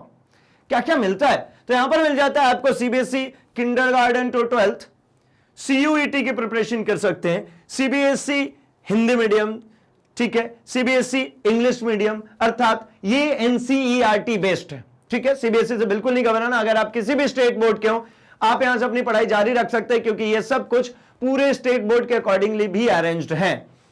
Exclusively आपको यूपी और बिहार बोर्ड तो देखने को मिल ही जाता है, साथ ही साथ अगर आप आईआईटी, जेई, नीट, सीएससीपीटी, या फिर अगर आप सीआईआईबी, जेएआईआईबी, इन सभी चीजों की अगर आप प्रिपरेशन करना चाहते हैं, आपको क्या करना होता है, आप सिर्फ और सिर्फ यहां पर क्लिक कीजिए, आपके यहां पर क्लासेस ओपन हो जाती हैं, आप अपने क्लास को जैसे ही क्लिक करते हैं आपके सब्जेक्ट्स ओपन हो जाते हैं, एंड जैसे ही आप अपने सब्जेक्ट पे वॉच नाउ पे क्लिक करते हैं, कुछ इस तरीके से आपके सामने आपके पूरे चैप्टर्स ओपन होते हैं, जहां एक ही चैप्टर के फोल्डर के अंदर उस चैप्टर से रिलेटेड सभी प्रकार की वीडियोस, क्या क्या भाई, तो उसके कॉन्सेप्ट वीडियोस, उसके वन शॉट रिवीजन वीडियोस, उसके एनसीईआरटी सॉल्यूशंस, इसके साथ ही साथ हम आपको प्रोवाइड करते हैं उसके अंतर्गत उपलब्ध भाई previous year question, most important questions, ठीक है, एमसीक्यूज कर ही रहे हैं, वैल्यू बेस्ड क्वेश्चन, ये सब कुछ देते हैं। Just click on it and कुछ इस तरीके से आपका पूरा ही फोल्डर ओपन हो जाता है, जहां पर आप देख सकते हैं। आपको क्या करना है, यहां से आप वॉच नाउ कीजिए। वॉच नाउ करने के साथ ही आपका कुछ इस प्रकार से चैप्टर प्ले हो जाता है, जिसको कहीं पर भी आप पॉज कर सकते हैं, स्क्रीनशॉट ले सकते हैं भाई, नोट्स बना सकते हैं। एंड सबसे अच्छी बात, यहीं से नेक्स्ट वीडियो करके आप अपने अगले वीडियो पर जा सकते हैं। मतलब आपको भटकने की, परेशान होने की बिल्कुल भी जरूरत नहीं है, क्योंकि यहां पर मिलता है सब कुछ सिस्टमैटिकली सिंक्रोनाइज वे में।